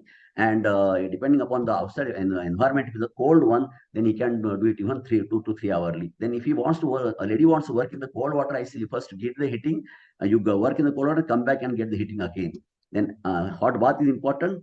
This is far more in the morning before getting up. So especially in the winter, I ask patient to keep the heating pad near the bed, and before getting up for the back, for their joints, they should take the heating. Then there are multi-modalities, but this wet modality is very good, but the heating pad is more convenient. As I told you, cold compress is a myth, rather it is hazardous to the degenerative conditions of the patient. The next thing is about the knee exercise, which is never taught in our curriculum. Rather, we feel that it is a job of the physiotherapist, but for private practitioners, it's very much necessary that the most of the conditions, degenerative conditions, patient can feel better with the knee exercises. And these are different by different doctors. So I got my own set of the exercise. That is, I told you, the main crux. The basic thing is next is the knee care, that patient should avoid all these things. There are two basic differences in the exercise. One is the loading exercises and one is the mobilizing exercises.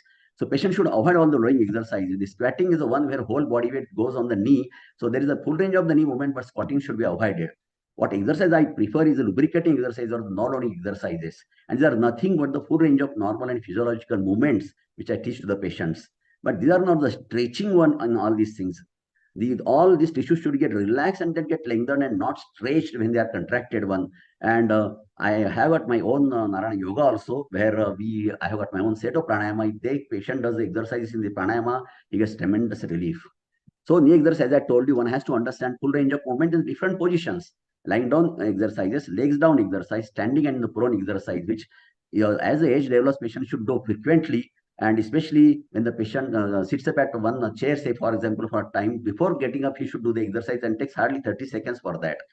As I told, the frequency changes according to the Prakriti. The Vat Prakriti, you have to have more frequent age at the severity of the disease. And if the patient performs the hitting before exercises, he feels far better.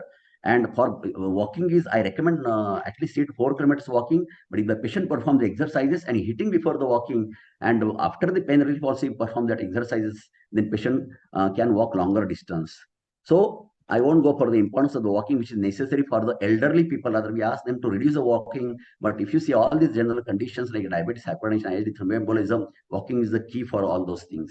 And I said, another, avoid the loading. The loading occurs when there is a Indian toilet. One should avoid floor sitting, and they should take support while climbing the stairs. They should avoid prone sitting in one posture, and obesity is one of the important things. Now, first thing is about the pain relief. Now, NSAID, we should have the all ideas about NSAID, which has to be used. I won't go in details there, but COX-1 inhibitor has to be avoided in the elderly patients, and we can give the COX-2, but they should be avoided in the patient having acidity. And there is a different NSAID for the chronic one, different for the, you can say, acute one. Another is the indication of disease-modifying anti-rheumatic drugs. This is a large number in last 30, osteoarthritis drug, the glucosamine and other things. There is a large number, but they are just supposed to maintain the cartilage. So then they don't have much effect when the patient comes to us is already in stage 3 or 4. And even alone during the pain, patient doesn't get much pain relief, whatever the companies are saying. So main crux is about the corticosteroid injections. I won't go into detail of that, but it is one which should go intra-articular, and if the painful osteophyte, it should be there on the medial side into the osteophyte. We give that injection. Well, I don't see the timer here. How much is the time? And there are generally not contraindications for the you have 1 more minute, Dr. Karnay. Then absolute contraindication is only the infection. So there are certain precautions which has to be taken before injection, and counseling is important, especially medical legal. It's better to have a consent that it is not one which can avoid surgery, but the postpone surgery. Then, as I told you, the injection should go into the joint, not in the synovium of the ligaments, or the patient doesn't get that feeling, that relief. And it is sort of a blind procedure. Feeling of giveaway is important. It takes hardly 5 seconds to give the injection. I go through the arthroscopic portals to give the injection, not in the suprapatellar. Then again, I say about we have to take care of the infection, and the cartilage separation, which is told that it is a reversible one within the 15 to 20 days. So advantage are these are OPD procedures and can avoid surgery in more than 90% of the patient. We can postpone the surgery by the time for the surgery and can be repeated many times and highly cost effective. Of course, accuracy is important, and patient, we have to tell that it gives pain relief, but the patient has to maintain this relief by the multimodal therapy. That is positive efforts. So there are injections also which are supposed to have the temporary benefit, and belts. We won't go much in detail. My experience of last 38 years of more than 3 lakh patients, I have given more than 1,80,000 injections. I give at least 10 injections per day, so much so that I'm called an injection doctor. But this is the crux that post-injection maintenance therapy is important, which I told you just now. So take-home message is surgery is an option which can be used anytime, but it should be the last option. Patient should buy the surgery, and we should not sell it. And intravenous injections help a lot to avoid or postpone surgery, but it has to be followed by adjuvant multimodal therapy. So try to go about, win over the nature, be with the nature, and help the natural processes, be godly, and don't try to be the god. Thank you very much. Thank you, Dr. Karne. I think you have a really good holistic approach, which we have been hearing so far only from Dr. John, but now I think you also propose this good way of treating the patients, those who cannot afford, those who don't need surgery. With your large number of patient series which you have shown, I think there are some good take-home points to keep in mind to at least give to the patients in initial stage without any doubt. Thank you, Dr. Karne, for being with my principles. I'm so happy. People are, people like you, if they join, there'll be a lot of value to what we propagate. Thank you so much. Thank you, Dr. John. Thank you. Now, next speaker is Dr. Kingshuk Mondal. He is a senior orthopedic surgeon from Kolkata, and with a special interest in trauma, arthroplasty, and myros. So what is myros? We know MIPOs, right? So he's going to talk the role of myros in geriatric population. Dr. Kingshuk, please share your screen.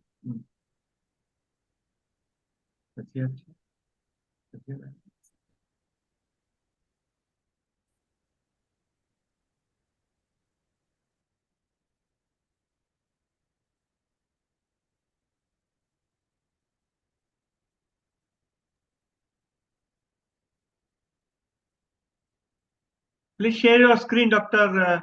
Kingshuk. Unmute yourself, please.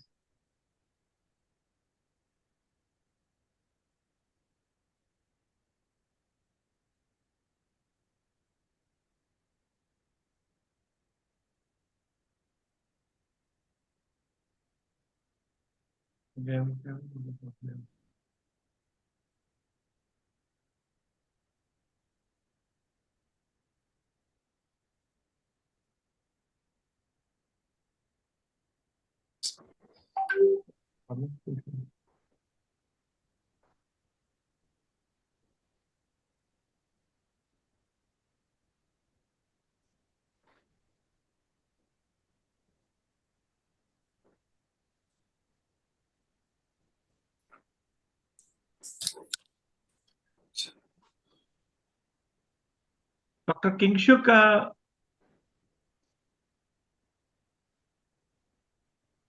can we help you? If you can just say what is the problem?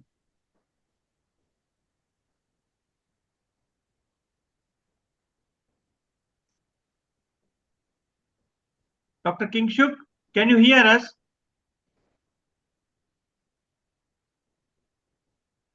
Dipak, while Kingshuk is setting up, can we have the next speaker and then the technical team can help him out in the background? I think... would that be all right? But just let me talk to him first. 1 minute. Can Dr. Amarnath, can you speak to him? Because he's not, I think. And the next speaker is Dr. Maziar. Is he on? Dr. Mazia doesn't seems to be on at the here. Dr. He John, was can there you? yesterday. Oh, Dr. He was there Mazia. yesterday, but today he is not come. Well, I'll just call him now. Please, John. Amarnath, Thank you. Dr. Amarnath, can you speak to this Kingshuk? He's not listening. I think there is no way, one-way communication also going on. I'll do, Deepak. I'll do.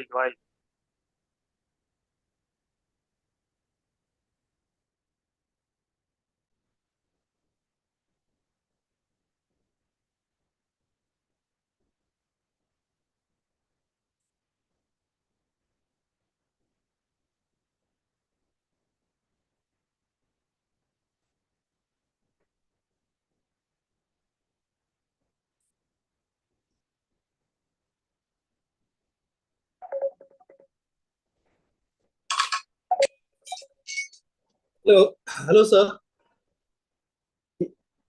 I don't know. I just suddenly it went off. Hello. Yeah, I cannot share. I don't know, sir. I cannot share my slides. Sir, do they have it? Yeah.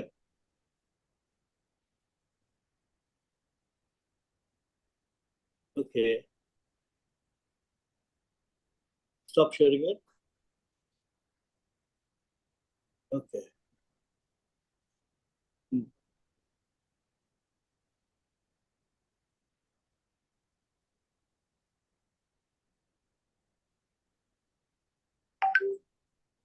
Okay. PPT is open, sir. Yeah. Share. Yeah. Yeah, I have mail, messages, airdrops, notes. Export and share.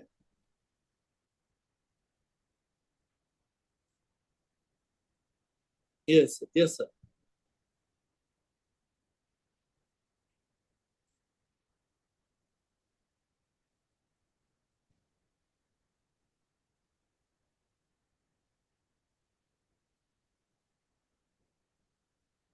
Okay, sir. Yeah. Okay.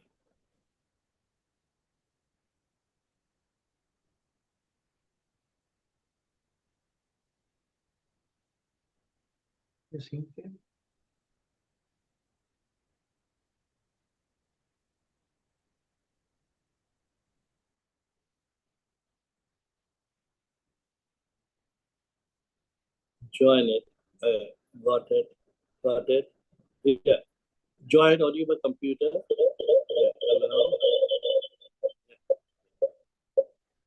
Yeah.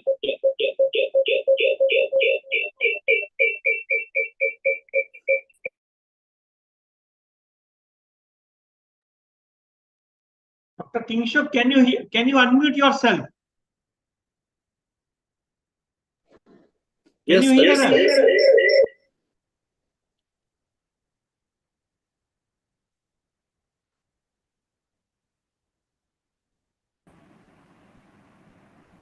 So can the tech team move him? Yeah. Can you see? Sir, you need to log out from another device.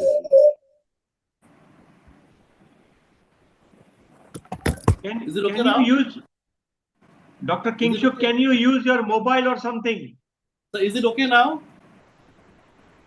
No, we are not seeing you're not seeing your screen. Not seeing.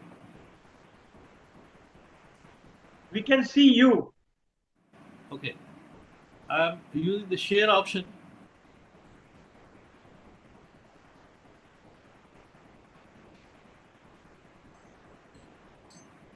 Is it okay? No, we can't see the screen.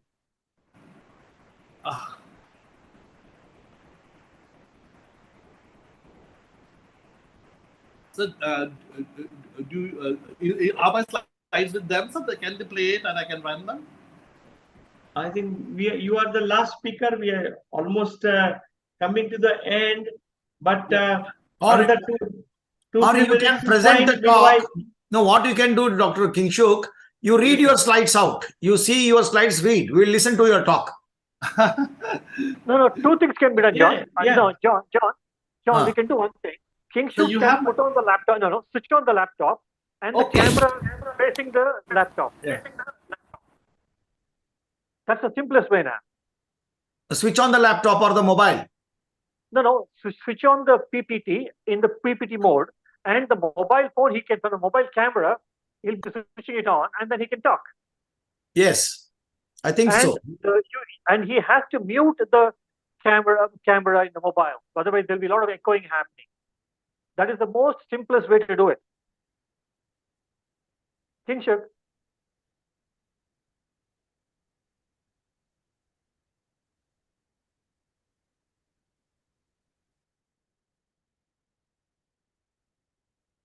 He has not seen the messages. He has sent everything, but I think he might have got confused. Kingshook, can you hear me? See. You put on your PPT, Kingshook. Kingshook, you're on mute. Can you unmute yourself? Can the tech team unmute him? Sir is Yeah. Kingshook, very simple.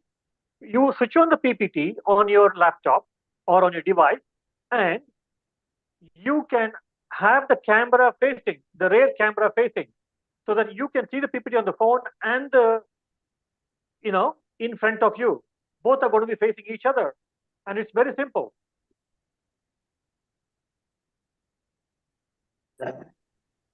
Hope you're understanding, Kingshook. That's the most simplest way to do it. Meanwhile, Dr. Amulya, I think, has joined. Yes. He has. Dr. Jhan? Yeah, he can make an announcement. I have joined. Yes, Dr. Amulya can make the announcement. Yes. No, John, wait. Can you mute yourself on the phone, please? Okay, in the meantime, allow Dr. Amulya because he's traveling. So is it okay now? Oh, wonderful. Wonderful. Yeah, okay. Great. Switch off, Yeah, please. mute Please yourself in the computer. unmute yourself. Please unmute yourself.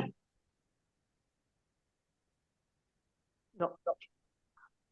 Just hold on, sir. I've switched on too many. No, Dipak, he has to mute one of the devices. Yes, I'll do that. Amarnath is an expert of 2 devices. Thank you, sir.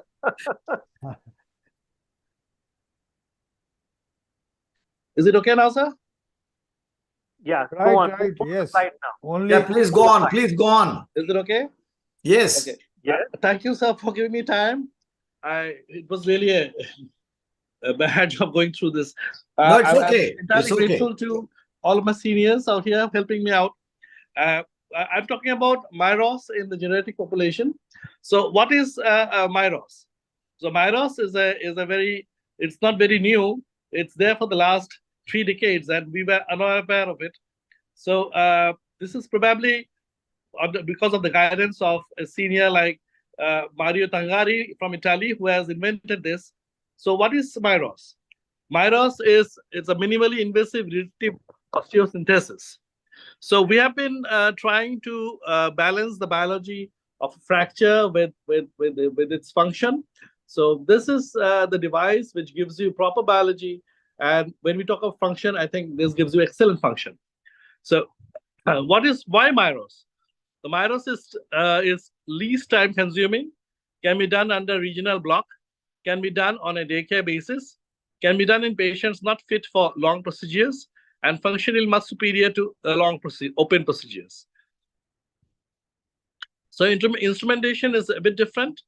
The MIROS wires are beveled on one end, and the MIROS clamps, they're there for different dimensions of the bones we're using it. It can be of 1.5 millimeters, 2 millimeters, 2.5, or even 3 millimeters. So this is the picture which shows you how the wires work inside the canal. So this is how the load is being transmitted across the fracture when the patient bears weight. And we're seeing different forms of the early architectures in the Gothic arches and suspension bridges. And then this principle of weight transmission comes from them. How does weight transmit across this bridge with only two ends supporting each other? So this is how the principle of mirrors comes up from them. So this is the clinical picture of how the wire is being introduced inside the canal, the fracture, and when the patient bears weights, how they are being transmitted. So this is a clinical picture of a female with numerous comorbidities, and now you come up with what to do with this patient. Will you leave it this way? Will you plaster it? And she is in bed, and definitely all those plasters and all are not going to help her. She has got to be mobile as fast as we can. Then, but do you think we should go in for an open intervention in this patient who is having such bad bones, and it's with bad bones and then bad skin, and with a lot of comorbidities, where the surgical time is going to be long, and the anesthetic will always scream on you and say that, okay, you have to hurry up on her. I cannot give you so much time. So this is the place where you come with mirrors. So this is mirrors. You just reduce the fracture on a table, and you insert the wires in such a way which forms an arch. You see the inferior aspect of the whole system is like an arch, and the wires go all the way up inside the canal. It goes all the way up, and so when the patient bears weight, the weight is being transmitted across the arch, and the two spanning wires which holds the two ends of the fracture, and so that when the patient bears weight, there is no buckling. And there's micro motion across the fracture site, and this creates excellent healing, and the patient can bear weight, full weight bearing, within 2 to 3 weeks, as soon as the edema and the pain subsides. So this is the patient at 3 weeks. Of the video is playing. The patient at 3 weeks, and believe me, she's walking nicely at 3 weeks. So, and with the frame on, and there's no problem at all, no skin problem. Pain is gone. She can go to her toilet. She can do all her daily activities, whatever she used to do earlier, with the simple frame on. And this is another picture of a 72-year-old patient who is just having one functioning lung. He is on radiotherapy.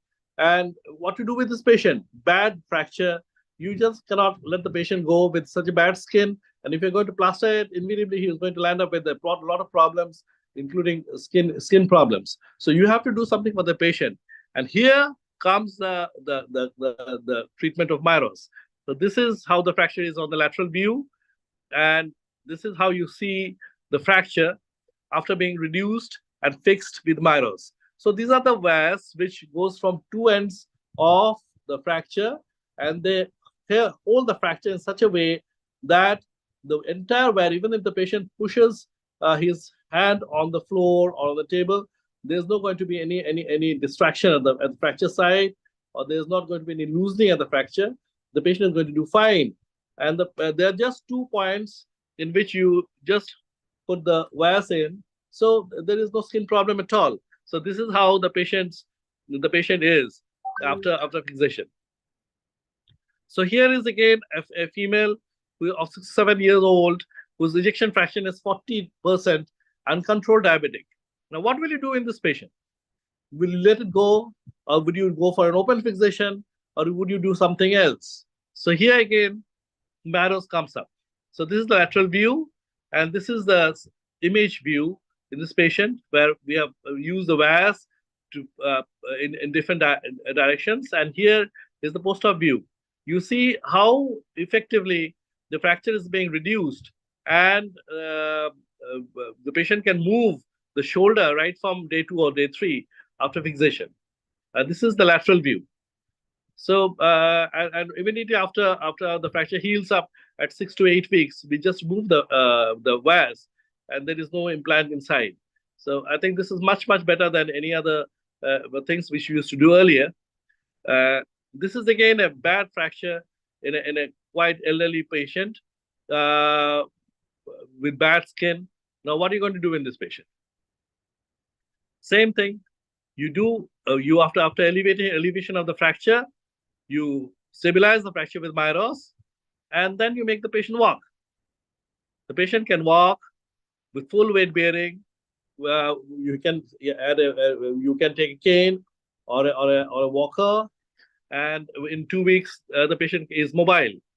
So MIRAS is perhaps better than any other conventional method of fixation, especially in osteoporotic fractures, especially of the metaphyseal area. And I think we all should go give it a try before thinking of anything else, especially in elderly patients in whom we think that fixation along with physiology of the fracture healing is very important. Thank you very much. Thank you, Dr. Kingshuk. I think it was a very wonderful, innovative methods with the different fractures of distal tibia, humerus, radius. You have shown a very, I think, quite nice, less invasive method for this difficult metaphyseal fractures with osteoporosis. I want to know from him, technically, is it very demanding? Because, passing the wires, all the way till, No, sir, it's very, very easy. The wires come in a fixed length, sir. It's quite long. So, and they are beveled in at one side. So you bend the wires, and when the beveled side engages on the cortex on the other side, it automatically goes right inside the canal. You don't have to do anything. Just you push the wire inside. Too much of C-arm exposures? No, sir. No, sir. No. Just the initial phase in which you put the wire, where the entry point is there, and it's inside the canal. And then you don't have to do anything. It's just the entry point which is important, and for that you just need the exposure. And the it takes around 15 to 20 minutes, and now we can do it even faster. It's very easy. How much does your set cost? That MIRAS set? That is the thing, sir, because the clamps are quite expensive. The clamps now it comes to 4.5 to 1,000.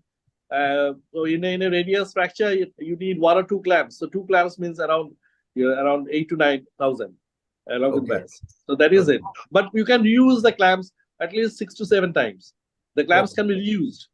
So that way, effectively, the price comes down. Great technique.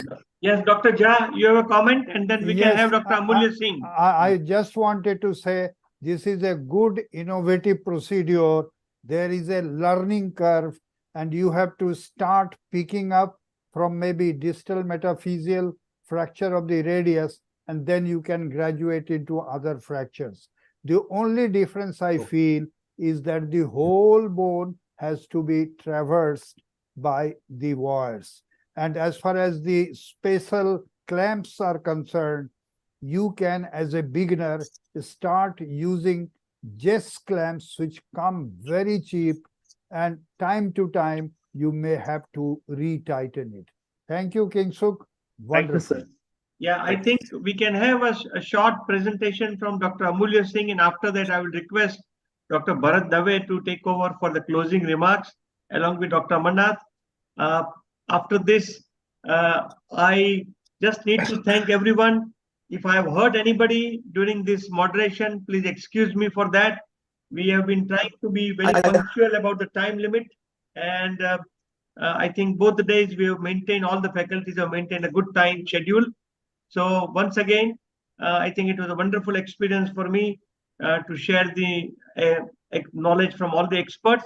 Dr. Amulya Singh, please share your talk. Dr. Presentation, and then Dipak. Dr. Bharat Dave will take. Yeah, Dr. Dipak, you have not hurt anyone. You have pleased everyone. Right. No, that's okay. Well, Dr. Amulya Singh. friends, before Amulya starts speaking, let me say I have the pleasure of presenting Dr. Amulya, a very familiar face on Indian orthopedic scene. And only 2 days earlier, I requested him that can we organize another GOSI conference in 2026. He did not take a minute and agreed. Dr. John, thank you. You have to say something before Amulya says something? Yes, I should thank Dr. Jha. He is our mentor. He is our patron. He is our well-wisher, a family person, a very, very senior person whom we are very lucky to have. Always when there is a crisis, there are 2-3 people we turn to. One is Dr. Jha, second is Dr. Dipak Dave, third is Dr. Bharat, and then Sanjeev Patnaik. They are rock solid 4 pillars of GOSI. When I told him, sir, will you please do GOSICON 2026? He instantly, said yes, and he brought in Amulya Singh, and he had very high regards, high opinion about Dr. Amulya Singh. Our thinking is, whomever Dr. Jha says, we accept. That's it. There is no question asked. We just say yes. That's all. That is the amount of trust we have on him. Welcome, Dr. Amulya Singh. Even Dr. Amarnath spoke very highly about you. He said you're an excellent orthopedic surgeon and a great organizer of conferences. And he has experienced your hospitality, and he has seen the way you have conducted the conferences. We are indeed very lucky to have you, come on board. We will be making you our GOSI family member very soon, and you will be part of this wonderful family. And I request you to please make your presentation. Right. First of all, thank you everybody for giving me a chance to come in front of you. I'm very sorry that I'm very late in joining you all because unfortunately my aunt has expired, and tomorrow is the final ritual at my village home. I was at my village home. I left at around 5 only. I reached here at around 6:45. So in between I was not able to join, and I have a very different type of laptop in front of me so that my video quality is not good.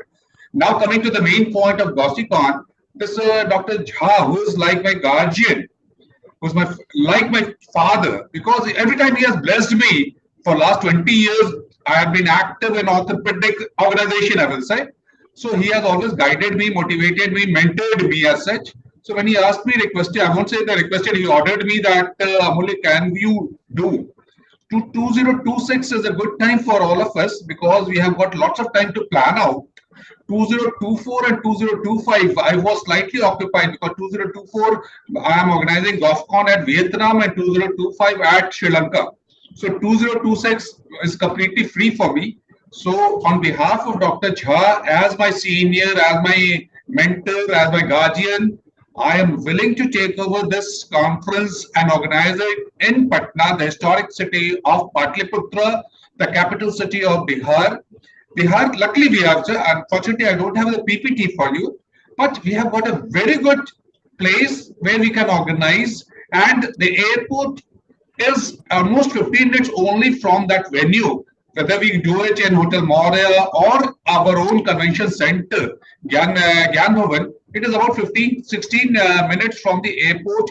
The railway station is about 10 minutes from that venue. And if we are doing in the hotel, we have got about 80 rooms. And nearby, within half a kilometer, there are about 300 to 350 very good, all 4 to 5 star hotels are there. So luckily, accommodation venue is not a problem. We have got a very good network amongst our own orthopedic surgeons. So we just organized NailsCon in Rajgir, and those people who have come to Rajgir, they must have witnessed the very good hospitality. So we are willing to take over GOSICON in Patna, and with all of you as my mentor, my guardian, and my support. So we will be able to do it. So on my side, I'm ready. You have to give me the directions, how, when, the dates, etc., so that we can plan out much earlier. And if it is around the September, October, we have to plan out everything indoor, because in September, generally it's a rainy season, monsoon season, so we cannot think of anything outside. We will have to do everything inside in the hotel only. So if it is a 2-day conference or 3-day conference, we have to plan out. But later we can decide on that.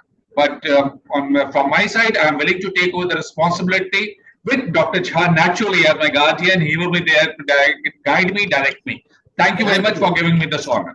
Thank you, Dr. Amulya. First of all, our condolences on your loss. It shows your commitment. In spite of that, personal tragedy, you have come on board. And you have shown that graciousness of presentation, and that shows the quality what you have, and we can completely trust you, because in spite of the personal tragedy, you came aboard and announced, and you made such a nice assuring statements, and we are indeed hopeful that it will be one of the landmark events in 2026. Thank you very much, Amulya. Thank you, sir. Thank you, Dr. Jha. It is all Dr. Jha. In Srinagar also it is Dr. Jha. Patna also it is Dr. Jha.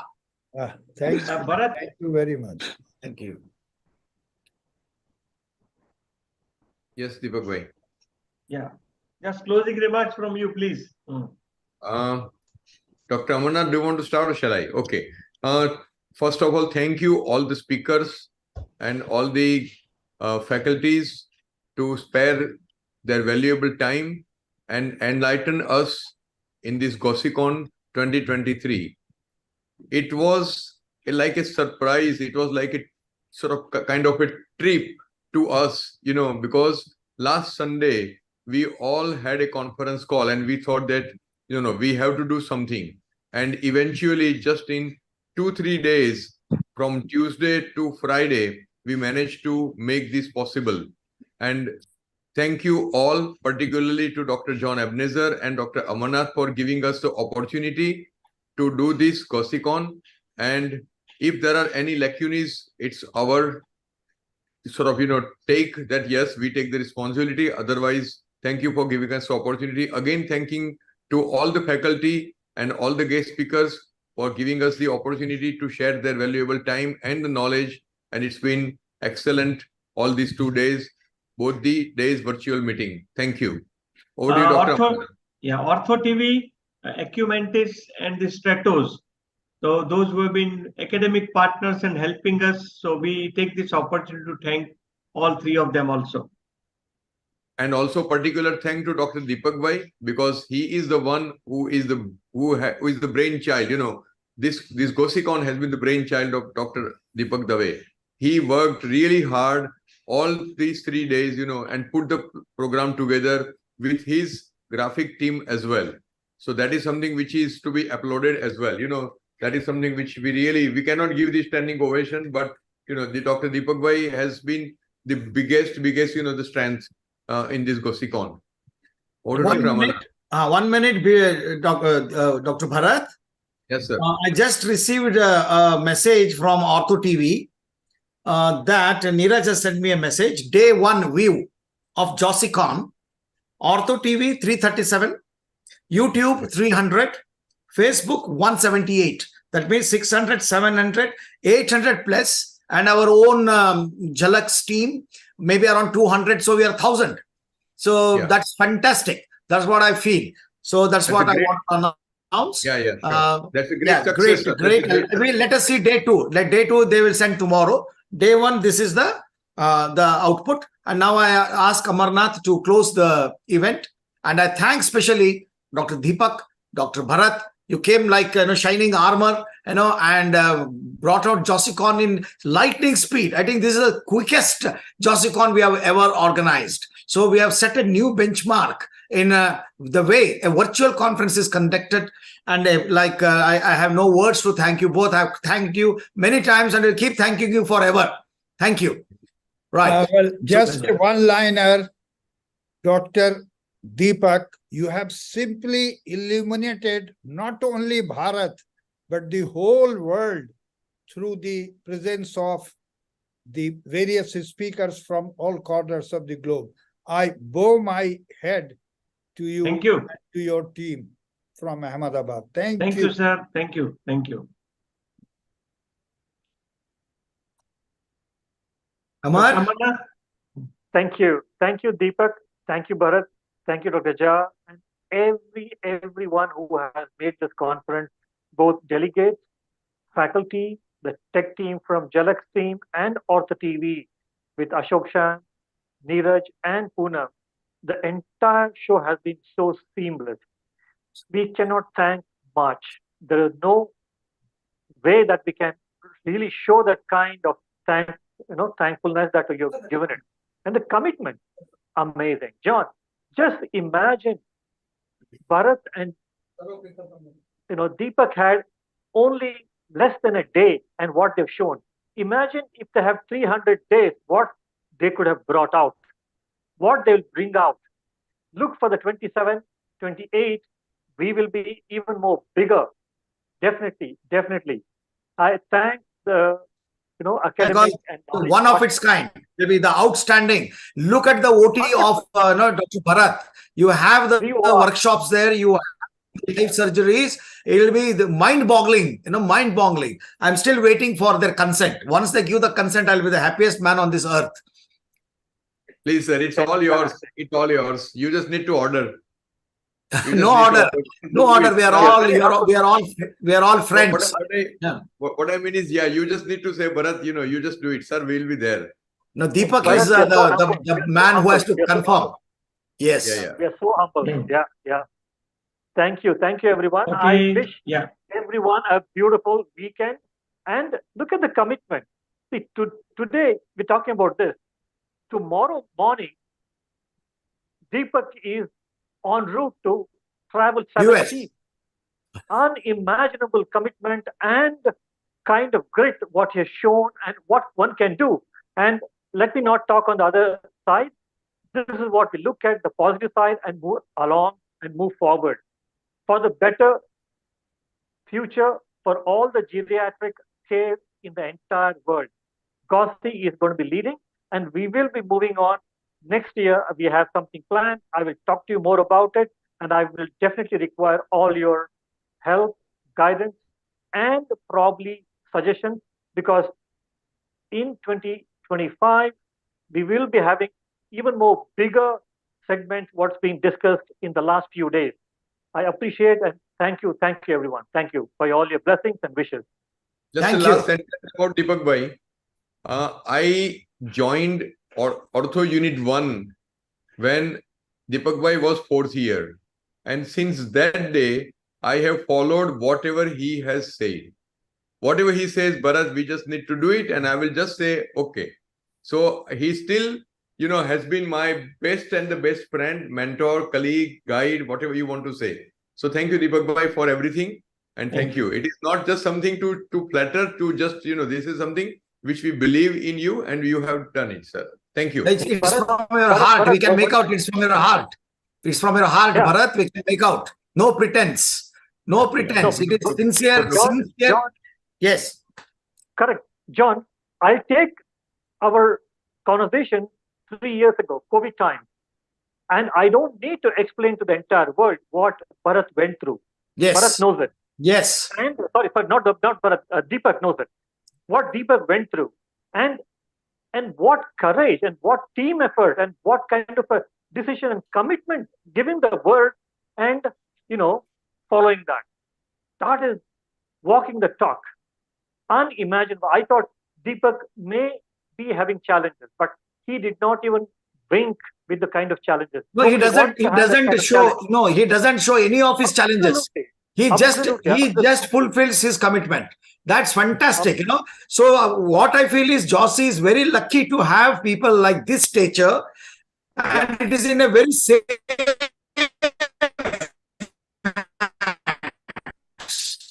I feel we have got bright hard work, vision, and all that to do some excellent CMEs across the year, and not only just conferences. We can think out of the box. And this is a social scientific organization. GOSI is not just scientific academic body. It is a different body altogether. It is a social and scientific body. So we have to now focus on the social aspects like health education, health awareness, and liaising with the government. We have to approach the government to help the geriatric patients, all that. So I can do with this team, the Dr. Dipak, Dr. Bharat, Dr. Jha. They are the people who will take it forward, and I'm so happy that it is in extremely safe hands. Now, they will take it forward. Even if I'm not there also, this organization will grow and will become a big organization. It is totally different organization. See, if you see any association for that matter.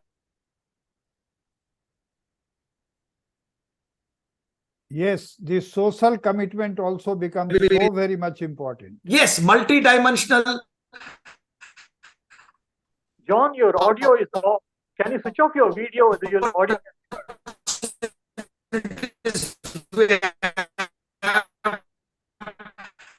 There is osteoporosis organization, whether it is osteoporosis. You can hear me now? Can you hear me? Better. Right. Yes. Yes, osteoporosis, arthroplasty, trauma, fragility fractures. You imagine the scope of GOSI. Not only that, you can go to the people, conduct, very big, social events like camps, like awareness programs, all that. And I think GOSI